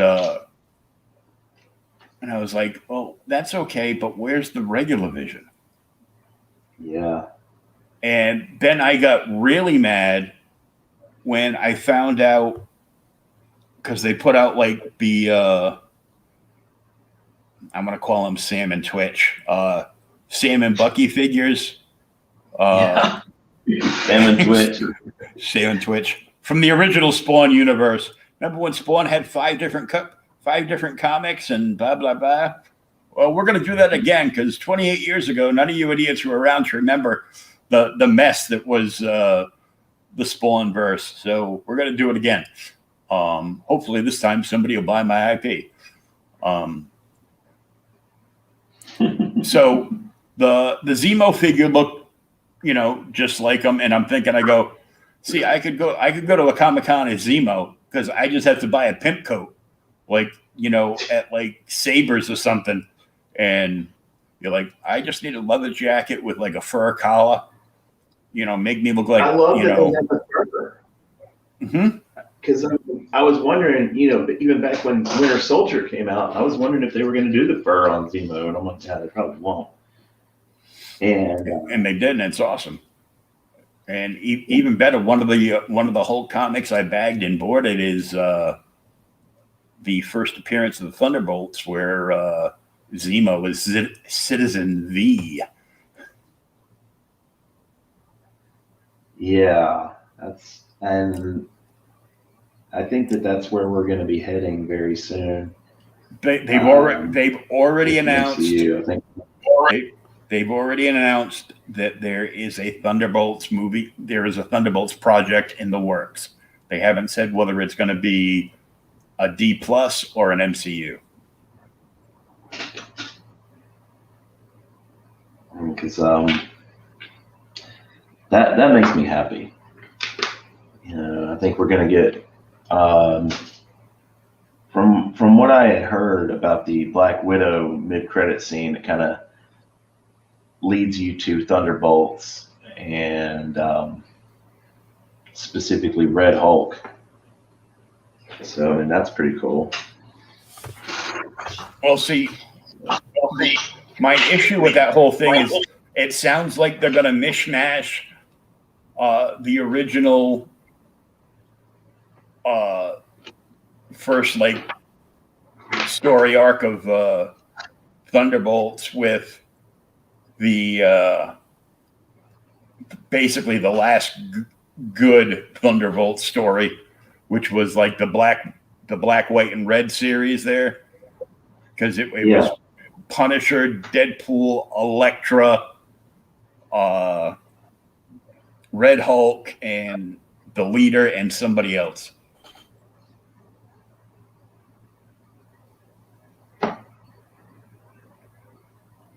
But I am really considering buying that $100 Deadpool talking head. Have you seen that thing? I've heard of it. I haven't seen it yet.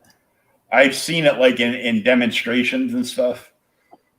It's hilarious. There's an app for your phone, and you can basically program him to say just about anything. Oh, yeah. I mean, it would have to have foul language capabilities. And, you know, the head moves around, and it's great. My daughter will kill me because I'll buy it. And she's like, what's that? I go, oh, it's Deadpool's head.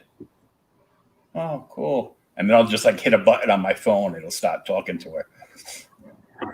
And she'll scream, turn around, run headlong into the concrete pole in the middle of the room, and I'll be calling her mother in an ambulance.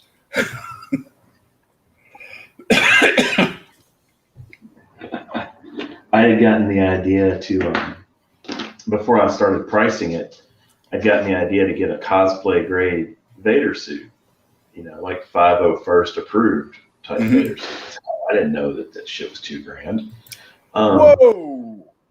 Yeah. Well, my whole plan was to get a mannequin, put the suit on the mannequin, Mm-hmm. and have a life-size Vader in my living room because I'm a big child. But somehow get it to where I don't have to be in the room to activate, the breathing or the lights on it or anything like that.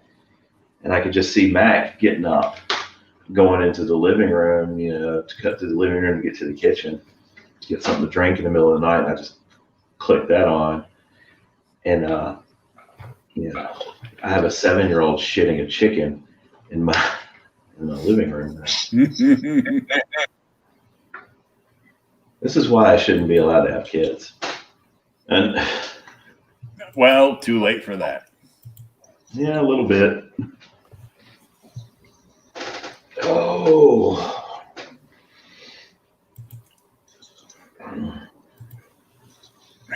It just dawned on me. I need to pay a bill from last night.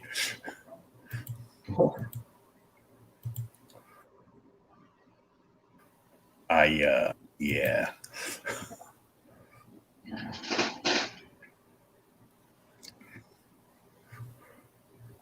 Whoops, where is it?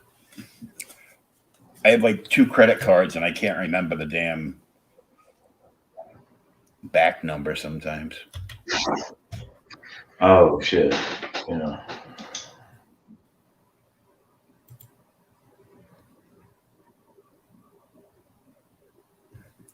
So yeah, there was some weird stuff on the auction block at JJ's last night, and I was just like, so I bought like a couple things that were like spec books or stuff that I know that my shop isn't going to have. And then he had bought like, well, his better half works the back of all the live sales, but she's on vacation from the shop for 3 weeks. So he's kind of like doing it by himself. I guess before she left, she bought a collection on her way out the door of like 7 boxes. So he's trying to go through them, but he can't do it like he does when she's there to help organize it. So it was going slow, but he was going through and he was like blowing out stacks of books. I got oh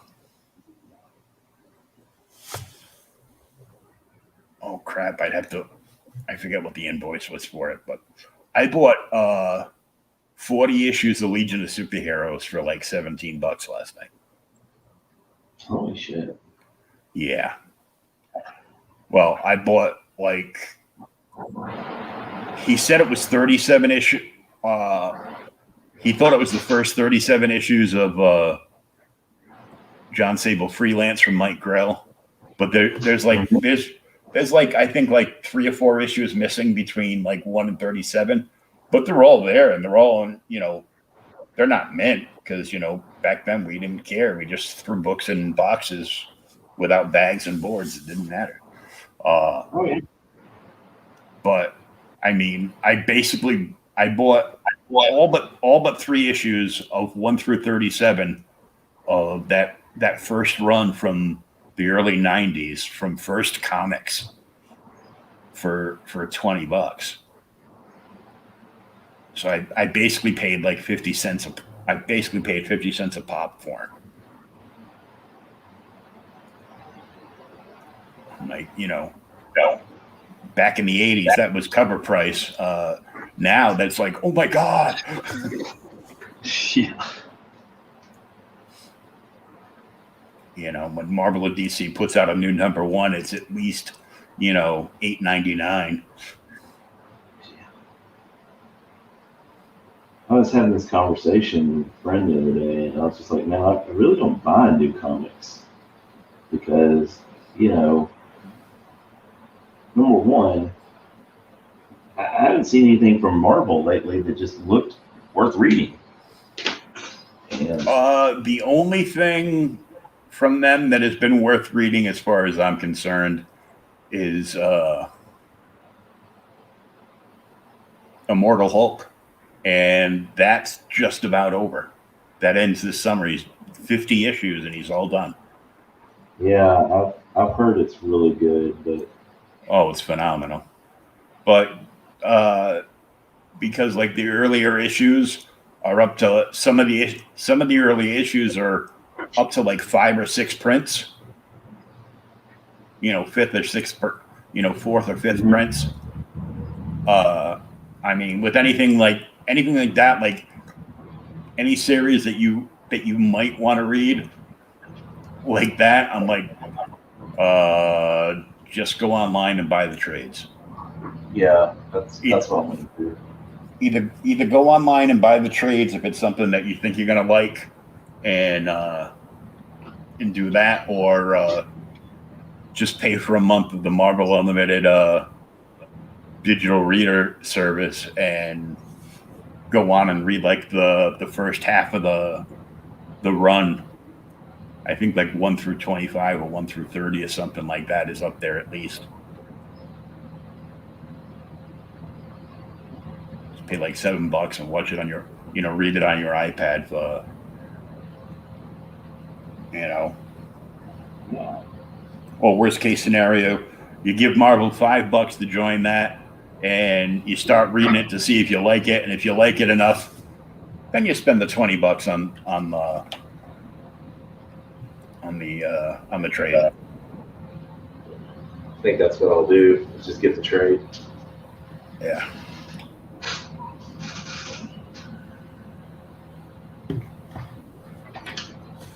Because I've got like all the Hulk issues with like where the Illuminati sent him off world, and then which led to Planet Hulk, to World War Hulk, and I've got all of those issues. One of them, at least, one of two of the issues I've got are from Planet Hulk, or I might have a double here or there. Not very much. I think I only ran across like maybe like 3 or 4 doubles in that whole long box. But I also have the prelude to Planet Hulk, which is where the big Illuminati meeting that like, yeah, we're gonna, Bruce, we need to put the Hulk in this rocket, and because he's not happy here, so we want your permission to send you and your lesser half to a lush planet, and then the rocket goes off course and he crashes on the other planet and makes Scar. Didn't they like lie to him? Like they sent him out to go fix a satellite or some shit? Yeah, and then didn't tell him, and it was like super locked down, so even the Hulk couldn't bust through it, and then a meteor hit it or something. I don't remember. I haven't read it in so long. And then he landed on Skyrim or whatever. So I've got all those issues, but I also have the Prelude, Planet Hulk, and World War Hulk, all in hardcovers. Nice. And I don't think I've ever opened them. They're still like all, they're still like, in shrink wrap. What sucked is that we're not going to get a big screen version of the Illuminati. Yeah. Well, I mean, we might, but not, like Tony Stark won't be in it. Maybe. They're still talking about bringing him back, so. I had heard that he was going to come back as like the AI Tony Stark Mm-hmm. for the Ironheart show. So Yeah, still which don't is know why they just released that that Iron Man figure that's the holographic. It's a yeah, holographic Tony face. So I yeah, think, that's what it's going to be. It's like, well, Tony's back, but there are some tricks to it. It's not really him, uh, but it is him. It's AI him. It's holographic him. So if, you know, even though the Iron Legion was a very bad idea, we are now going to have the Tony Stark AI Iron Legion, which is probably even a worse idea.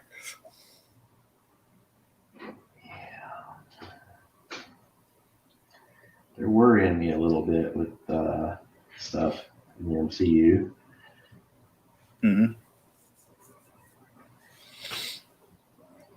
Well, Bendis has gone over to and taken over Justice League,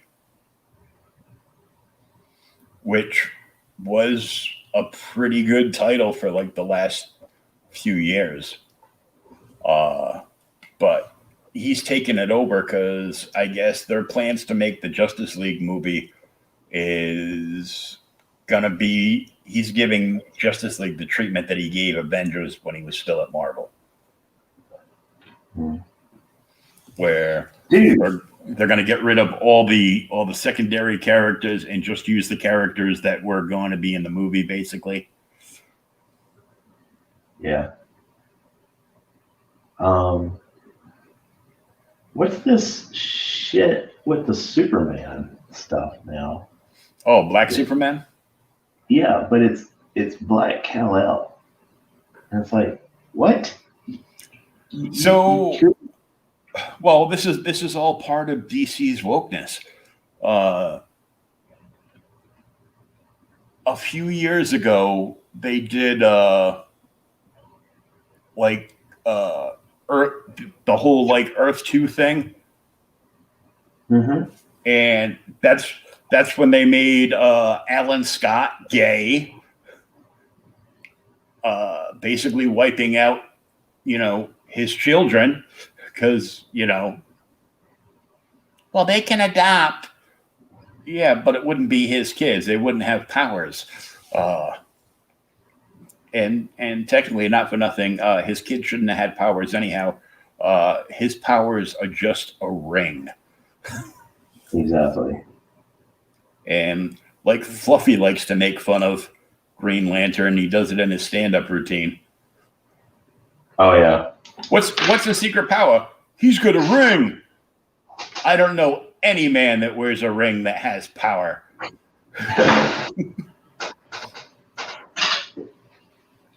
Yeah.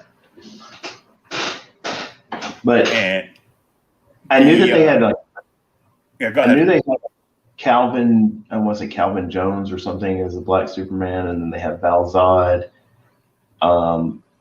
But this is a little bit weird. They're making Kal-El. They're just like, fuck it, let's make him black. And Well, like, that's what they did. Earth 2 had a black Superman, but they did him in the story kind of like they did Superboy in Justice there, where he was in the secret like Luthor like Star Lab encasement, like underground. So they basically Luthor found him when he crashed and basically kept him in like an underground bunker his whole life, never exposed to the yellow rays of the sun because he knew what would have happened. And this was all part of like the Earth 2 story. And now they want to give gung ho to J.J. Abrams to let him make the Black Superman movie. And they said, nope, this is happening. And I'm like, this is not getting watched by anybody. They released this information also on Henry Cavill's birthday. Yeah.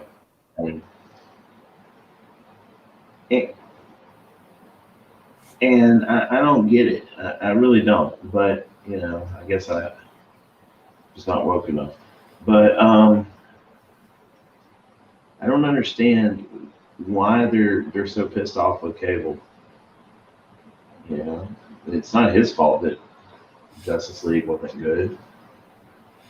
But the Snyderverse remaster was really good. Yeah.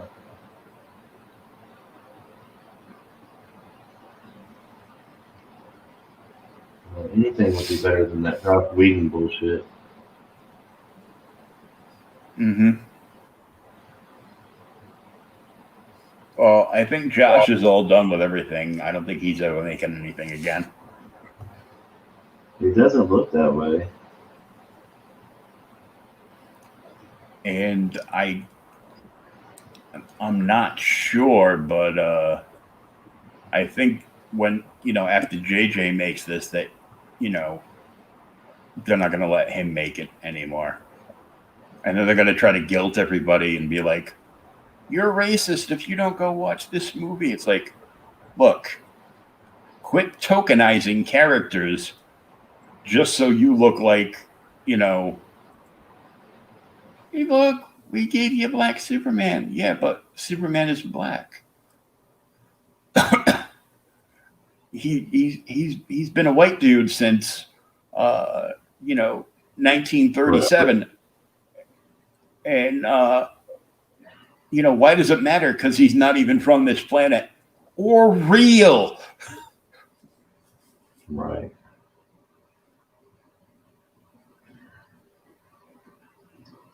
Well, my whole thing is, it's like, okay, well, cool. Well, let's go ahead and hire Tobey Maguire to play Blade. Mm-hmm. I think that's we're gonna go with it. And Tobey Maguire would be a fine Blade, sure.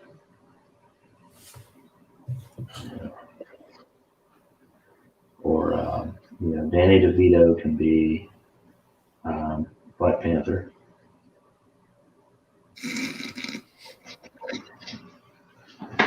Yeah, why not? Everybody in the MCU will, from now on, will only be played by character actors and guest stars from the Philadelphia show that he's on. Absolutely. That would be great.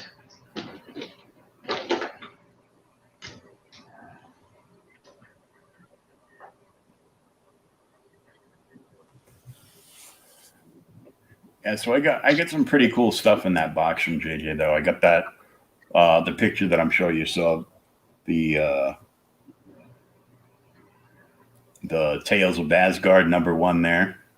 Oh yeah.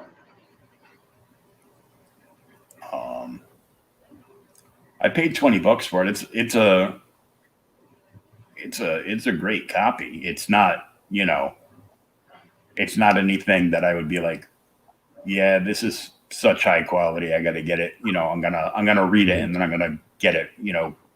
Pressed, cleaned, and graded. No. If it was in gradable condition, it would have cost me closer to $200 than $20. Yeah. But I also got a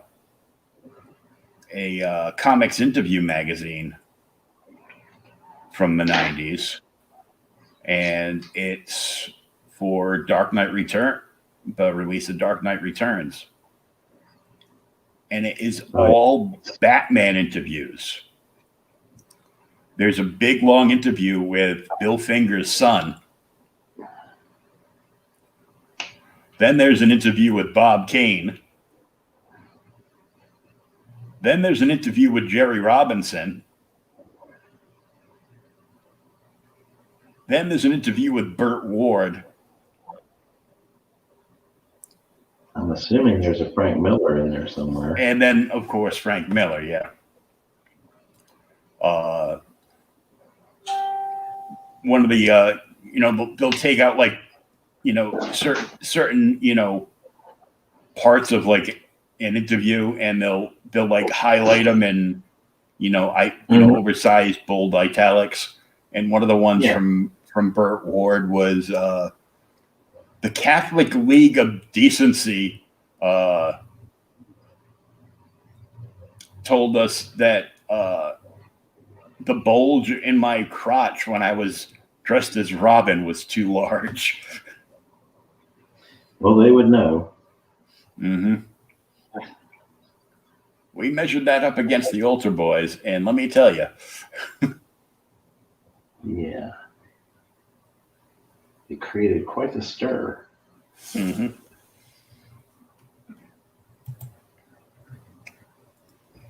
I better be careful. Shouldn't talk bad about people. But I thought that was. I got that one for like $3. I gotta sit down and read that. And I got another, lots of other, cool books in there. I got some new DC ones, but some of them they get hot, like, they start to build up steam like maybe a week before release. And then like a couple of, by that like Sunday or Monday prior to when they hit the shelves, they stop blowing up on eBay. And then, certain stores, and online sales like his will turn around and be like, well, these are getting hot. And, if they're going for like, if they're hitting high sales of like 25 on eBay, he's gonna up the price to like at least $10. So, but still, I'd rather pay $10 than 25. Absolutely. So I got a bunch of DC ones in there, and then one of the collections he bought had a whole bunch of, Silver and Bronze Age books, lots of DC stuff. Quite a bit of Marvel too, but more DC because the 100-page books were more relevant, were more abundant in DC for a while, where they were doing nothing but reprints. Mm-hmm. But they were what you could loosely consider like reader copies. One of the I got an old Flash book in there, but it's actually not in bad shape. So unless there's like a rip on the inside cover or something, I scored on that. But most of them, they're like peeling from the spine, from like the square bound newspaper print ones, the 100-pagers. Yeah. But he was selling, he'd put up like a pack and goes, okay, you get this, and this, and this pack, $2, $3, whatever. So I got a couple of, Shazam 100-page giants, and, I got a Batman one that looks like it was run over by a truck at a, at a monster truck mud rally or something. But I'm like, well, I don't have this one, so at least I can sit down and read it, and that'll be cool. Yeah. And I don't know how his health is. One of my uncles, every time he would come over, he loved comics, but wouldn't buy comics. Would read the first thing he would do before he'd even hit the sports page on a Sunday would be to read the funnies Sunday funnies page there. But anytime they would come visit, I'd always have stacks of comics, all over the place. Much like today, and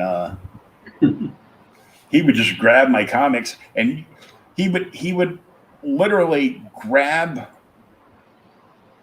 a stack of comics, and it was always, the most pertinent, most expensive ones. He would grab and read and just bend the covers around the back, and I'd go there. Yeah, you should be able to kill people for that. And I'm just like, no. Here, take these. Yeah. Here's some Archie comics. Go read that shit. Mm. My shop actually has like a lot, like a sales lot of like all. He's got like all 50 Archie digests. Oh wow! For sale. He's put. I don't know if it's sold, got bid on or anything, but it's like the third or fourth time they put it up. So it's like 50 Archie digests for $50, which is like the starting bid. That's cool. He is trying to get rid of like the million manga books he's got, because people come in, they'll be interested in them, and he'll see them like on Remainder, and he'll order like a bunch.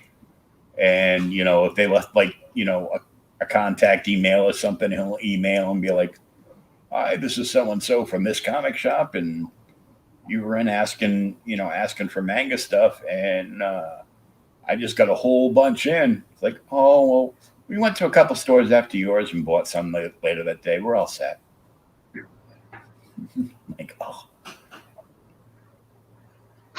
fucking assholes. I know. It's like there's no people more impatient than comic book people.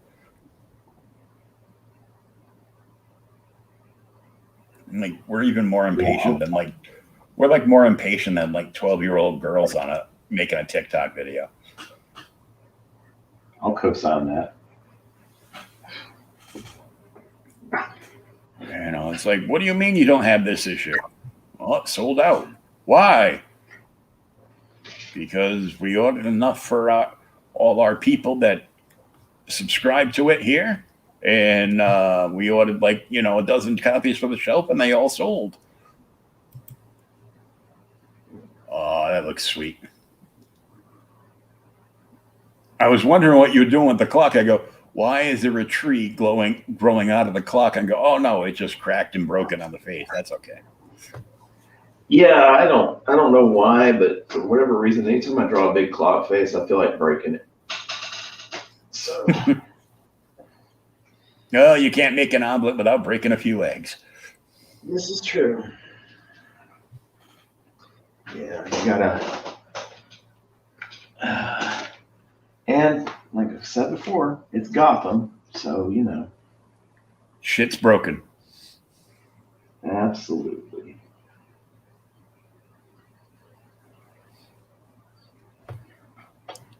But he needs to just go ahead and start fixing stuff. Speaking of Gotham,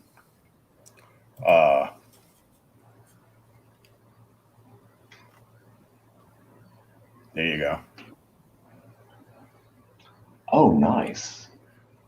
It's the bank that was on the Batman cereal box. Fuck yeah, dude.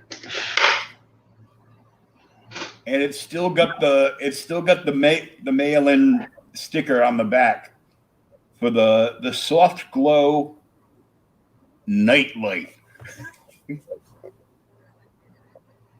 Oh wow.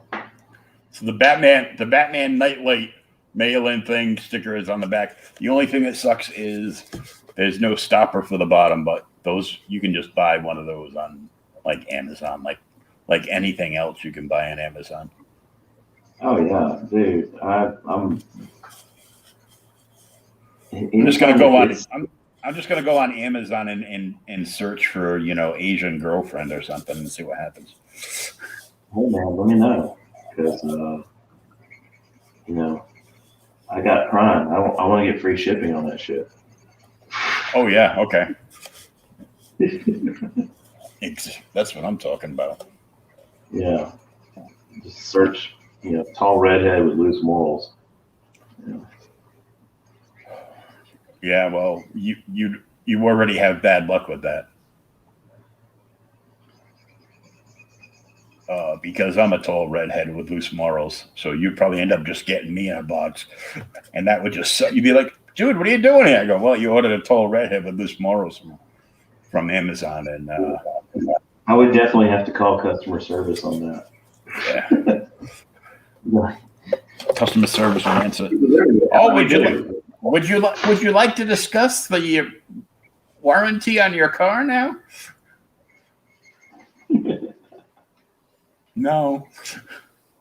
I got a letter from those people today. I was like, what?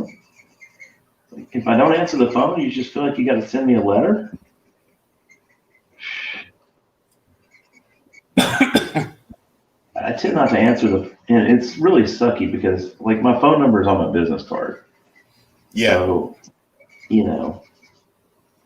but I tend not to answer the phone if I don't know the number or if it's from like, I don't know, someplace where I don't know somebody, like Maryland or some shit. And then I stopped and think, well, shit, man, my number's on my business card, and I ship stuff out with my business cards all the time. So what if somebody's calling me to book a commission? I'll check the voicemail, and it's like, this is a attempt to collect a debt. I'm like, oh no, you get nothing. I'll be like, oh, wrong number, they moved. Yeah. No time for love, Dr. Jones. Dr. Jones! I got somebody with that one day. Because occasionally I might be bored, so I might let them like run through their spiel.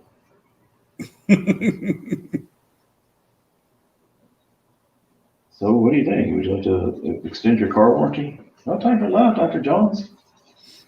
Hey, lady.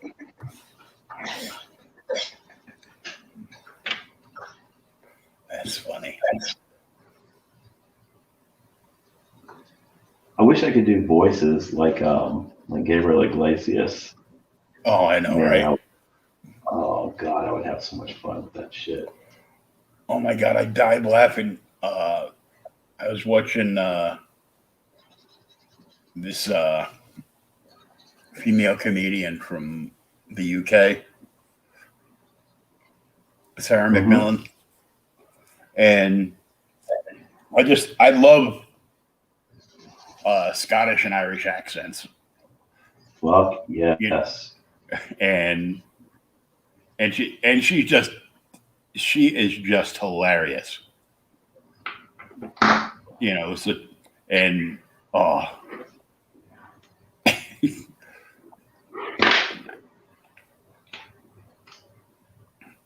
And she can do she does sound effects. And I can't do them like she does them. But she does this sound effect for grabbing her boobs. And also does basically the same sound effect. And the sound effect is like those old bike horns where you would squeeze like the rubber ball. And that's the sound effect she uses for like, squeezing her boyfriend's balls. And she's like, imagine if they made that noise. I'd never leave the little buggers alone. And I'm like, oh, man. I'm going to have to look her up, man. I love comedians. Especially like when you want to have something planned while you're going to sleep, just...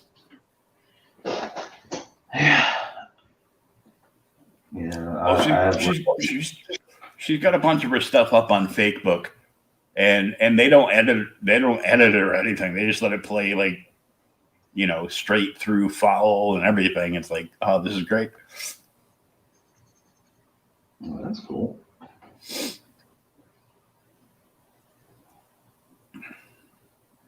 So I've been watching like a lot of her and Jimmy Carr. Jimmy Carr is great because he just sits there and like insults people.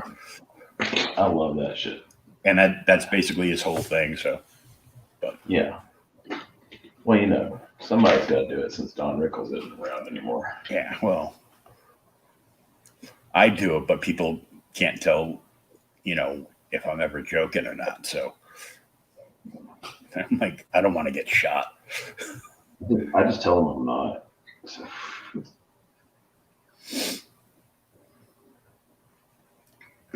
There was a hilarious Jimmy Carr one where he picked on somebody like in the first few rows, and he's like, "I fucked your mum.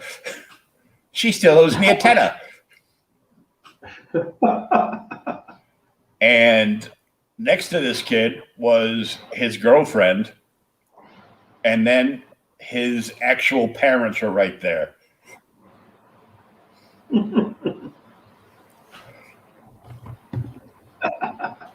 Oh, it's great.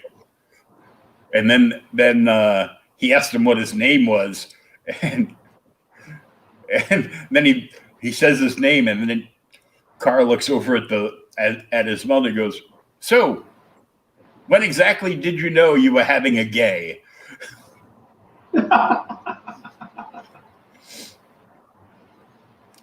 There was another skit where he started picking on this girl, and she's like, "That's enough, go away." And he's like, "Oh, I'm sorry. Do you not know how this works?" He goes, "Is that your boyfriend?" She's like, "Go away, go away." And then her friend rats her out and goes, "No, they're just fuck buddies." He goes, "Oh, a big round of applause to this guy." It's like, we don't need one of those old-fashioned relationships and blah blah blah blah blah. We'll just be fuck friends. You know, and you can fuck me whenever you want, and I can fuck you whenever I want. You know, I can fuck anybody whenever I want, and you can fuck me when I tell you to, and that's it. Yeah.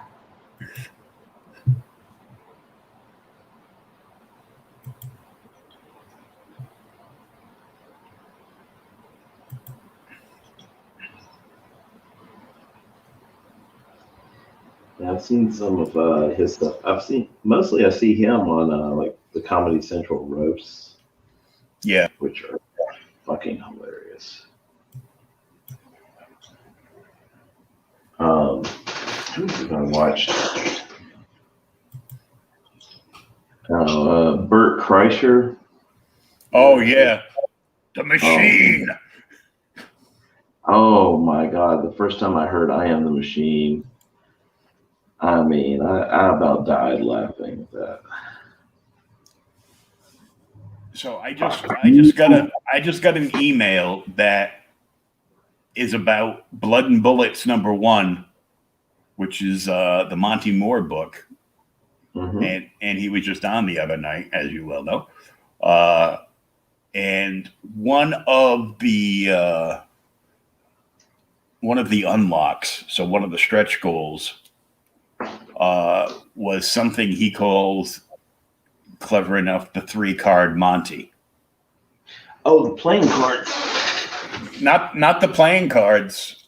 These are trading cards, but he drew these all this week, and I blew them up on the screen so we can check them out because they're all connecting. He showed them on the show the other night, but like the originals. But these are going to become trading cards.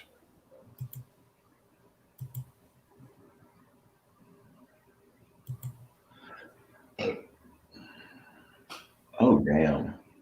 Yeah.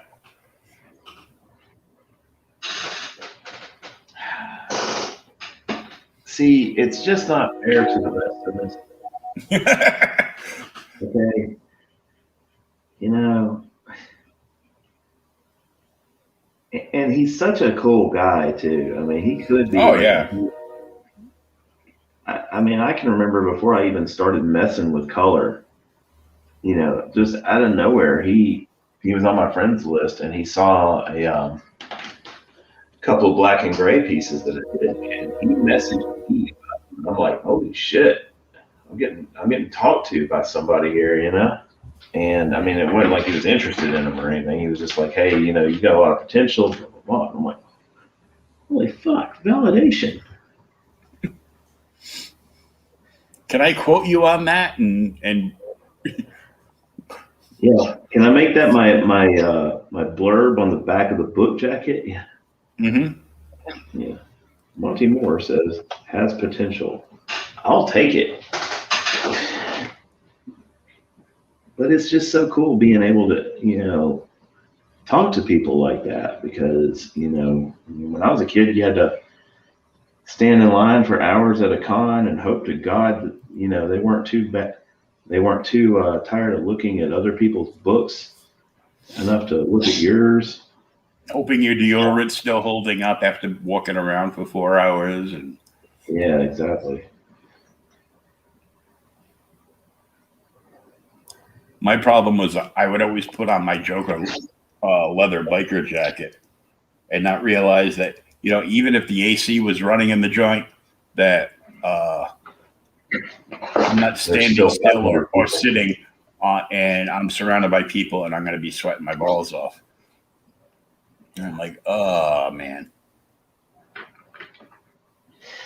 Indeed.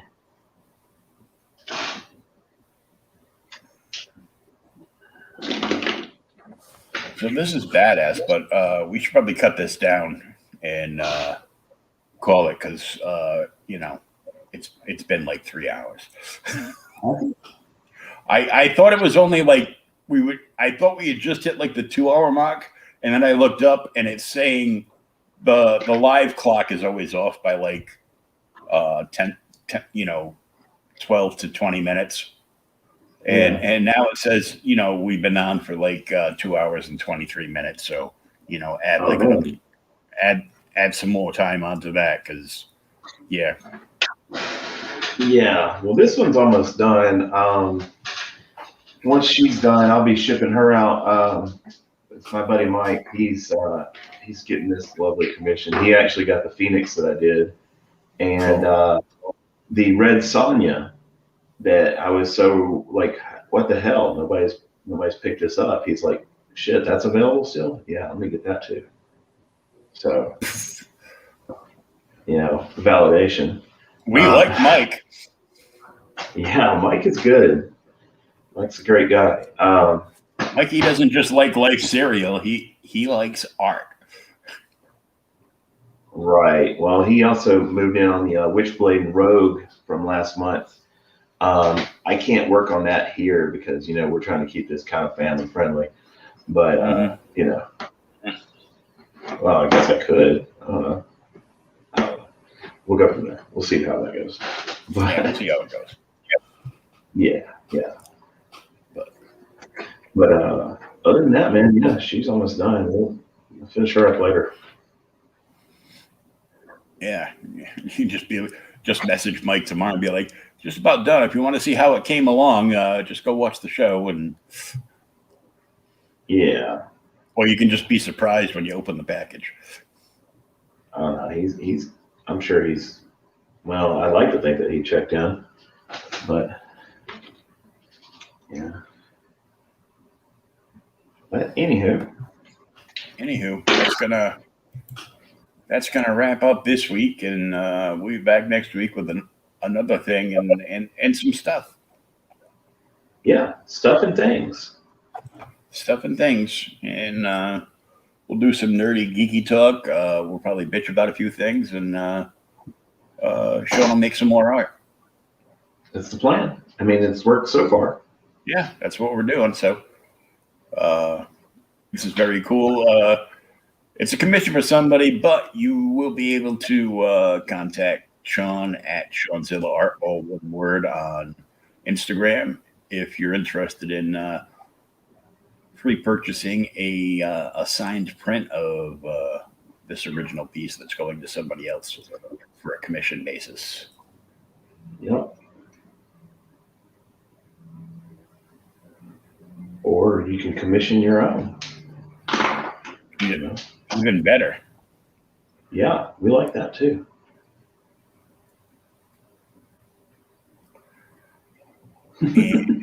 The characters for this month are Fairchild and Psylocke. I thought so, and I was like, I don't want to say the wrong one. No. Cool. So if you get anything with either one of those characters, commissions, comic book covers, whatever, they're all 25% off this month.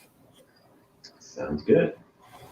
So until next week, blah, blah, blah. And tomorrow night I'll be on with Thomas from Outright Geekery for OK Boomer, the podcast. We're doing some Golden Age stuff tomorrow night. Phantom Lady from like 1940s. Because it was like a certain artist that he wanted to hone in on.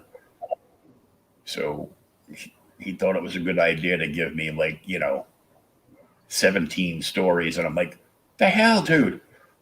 2 or 3 is enough. He goes, well, it's mostly covers. And I'm like, yeah, I thought that after I read the third complete story. And then I scrolled down and there was so much stuff in that folder that I was getting the circle of death while it was like loading on my tablet. I'm like, what the hell? I'm going to end up, there's probably like 19 stories in there. I'm going to end up scanning through. Yeah. Did you read them all? No, but I kind of looked at them. I got the gist of it. Yeah. I read the Cliff Notes. Yeah. I read, in what I considered important panels. What makes it an important panel? Well, if it looks cool to me, it's an important panel. Exactly. What if the whole book looks cool? I go, then I'm fucked because I'm probably not going to have enough time to read the thing. Because why not? Because I can't stop playing games on my phone. I mean, that's what they're there for. And we picked up another follower on my Twitch channel, and picked them up from playing Marvel Strike Force mobile game on my phone. Because they're doing this beta thing where you can stream mobile games off your phone onto Twitch. And, oh, really? Yeah, those videos will stay there, so people can go back and replay them and watch them. I don't get what the whole thing is with watching somebody else play a game that you yourself could actually just play. I'll never understand it either. My daughter does that too.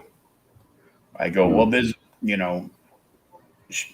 she's loved Minecraft since she was 4 years old. So, and I'm like, I go, well, there's a Minecraft channel on Pluto. You can just watch He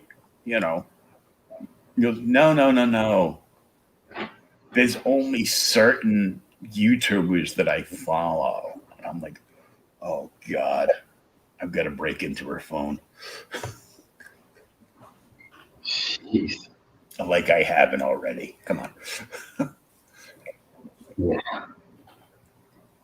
I just need to get in there. I just need to get in there long enough to put the spy program on. I'll be all set. But all right, well, Sean's going to finish this one up. We're both going to catch some Z's. I got to shut up all these lights, and I'm going to, grab a glass of milk and check out my emails and stuff, and I'm just going to crash the hell out. So, sounds good, man. Well, till next week. Yep. Well, probably till tomorrow morning we'll be commenting on shit. Sure. It's like, cool. All right. Well, I'll talk to you later. Bye. So we'll be back, always around, and make sure you follow Shawn over at Shawn-Zilla Art, all one word with 2 A's at the end and the beginning. And on Instagram, and you can follow him, and you'll see art, and you can contact him there and buy stuff. You certainly can. And Buy stuff, order stuff. Get the address for his Etsy store, and surprise him by buying stuff off of there. Yeah, just if I don't see it that it's sold, don't get all pissy. If you buy something off his Etsy store, just message him afterwards on Instagram and be like, dude, I just bought something off your Etsy store. Go check. Yeah, exactly. Sometimes they're not the best of notifications from there. They certainly are not. So. And then there's also the fan page on Facebook, 0dark30, the studio of Shawn Howe, which should have a store up and active this week on that page. Nice. Yeah, well, got to make it easy for people to give me money. Just to try. Ideally. You have to, because that. Exactly.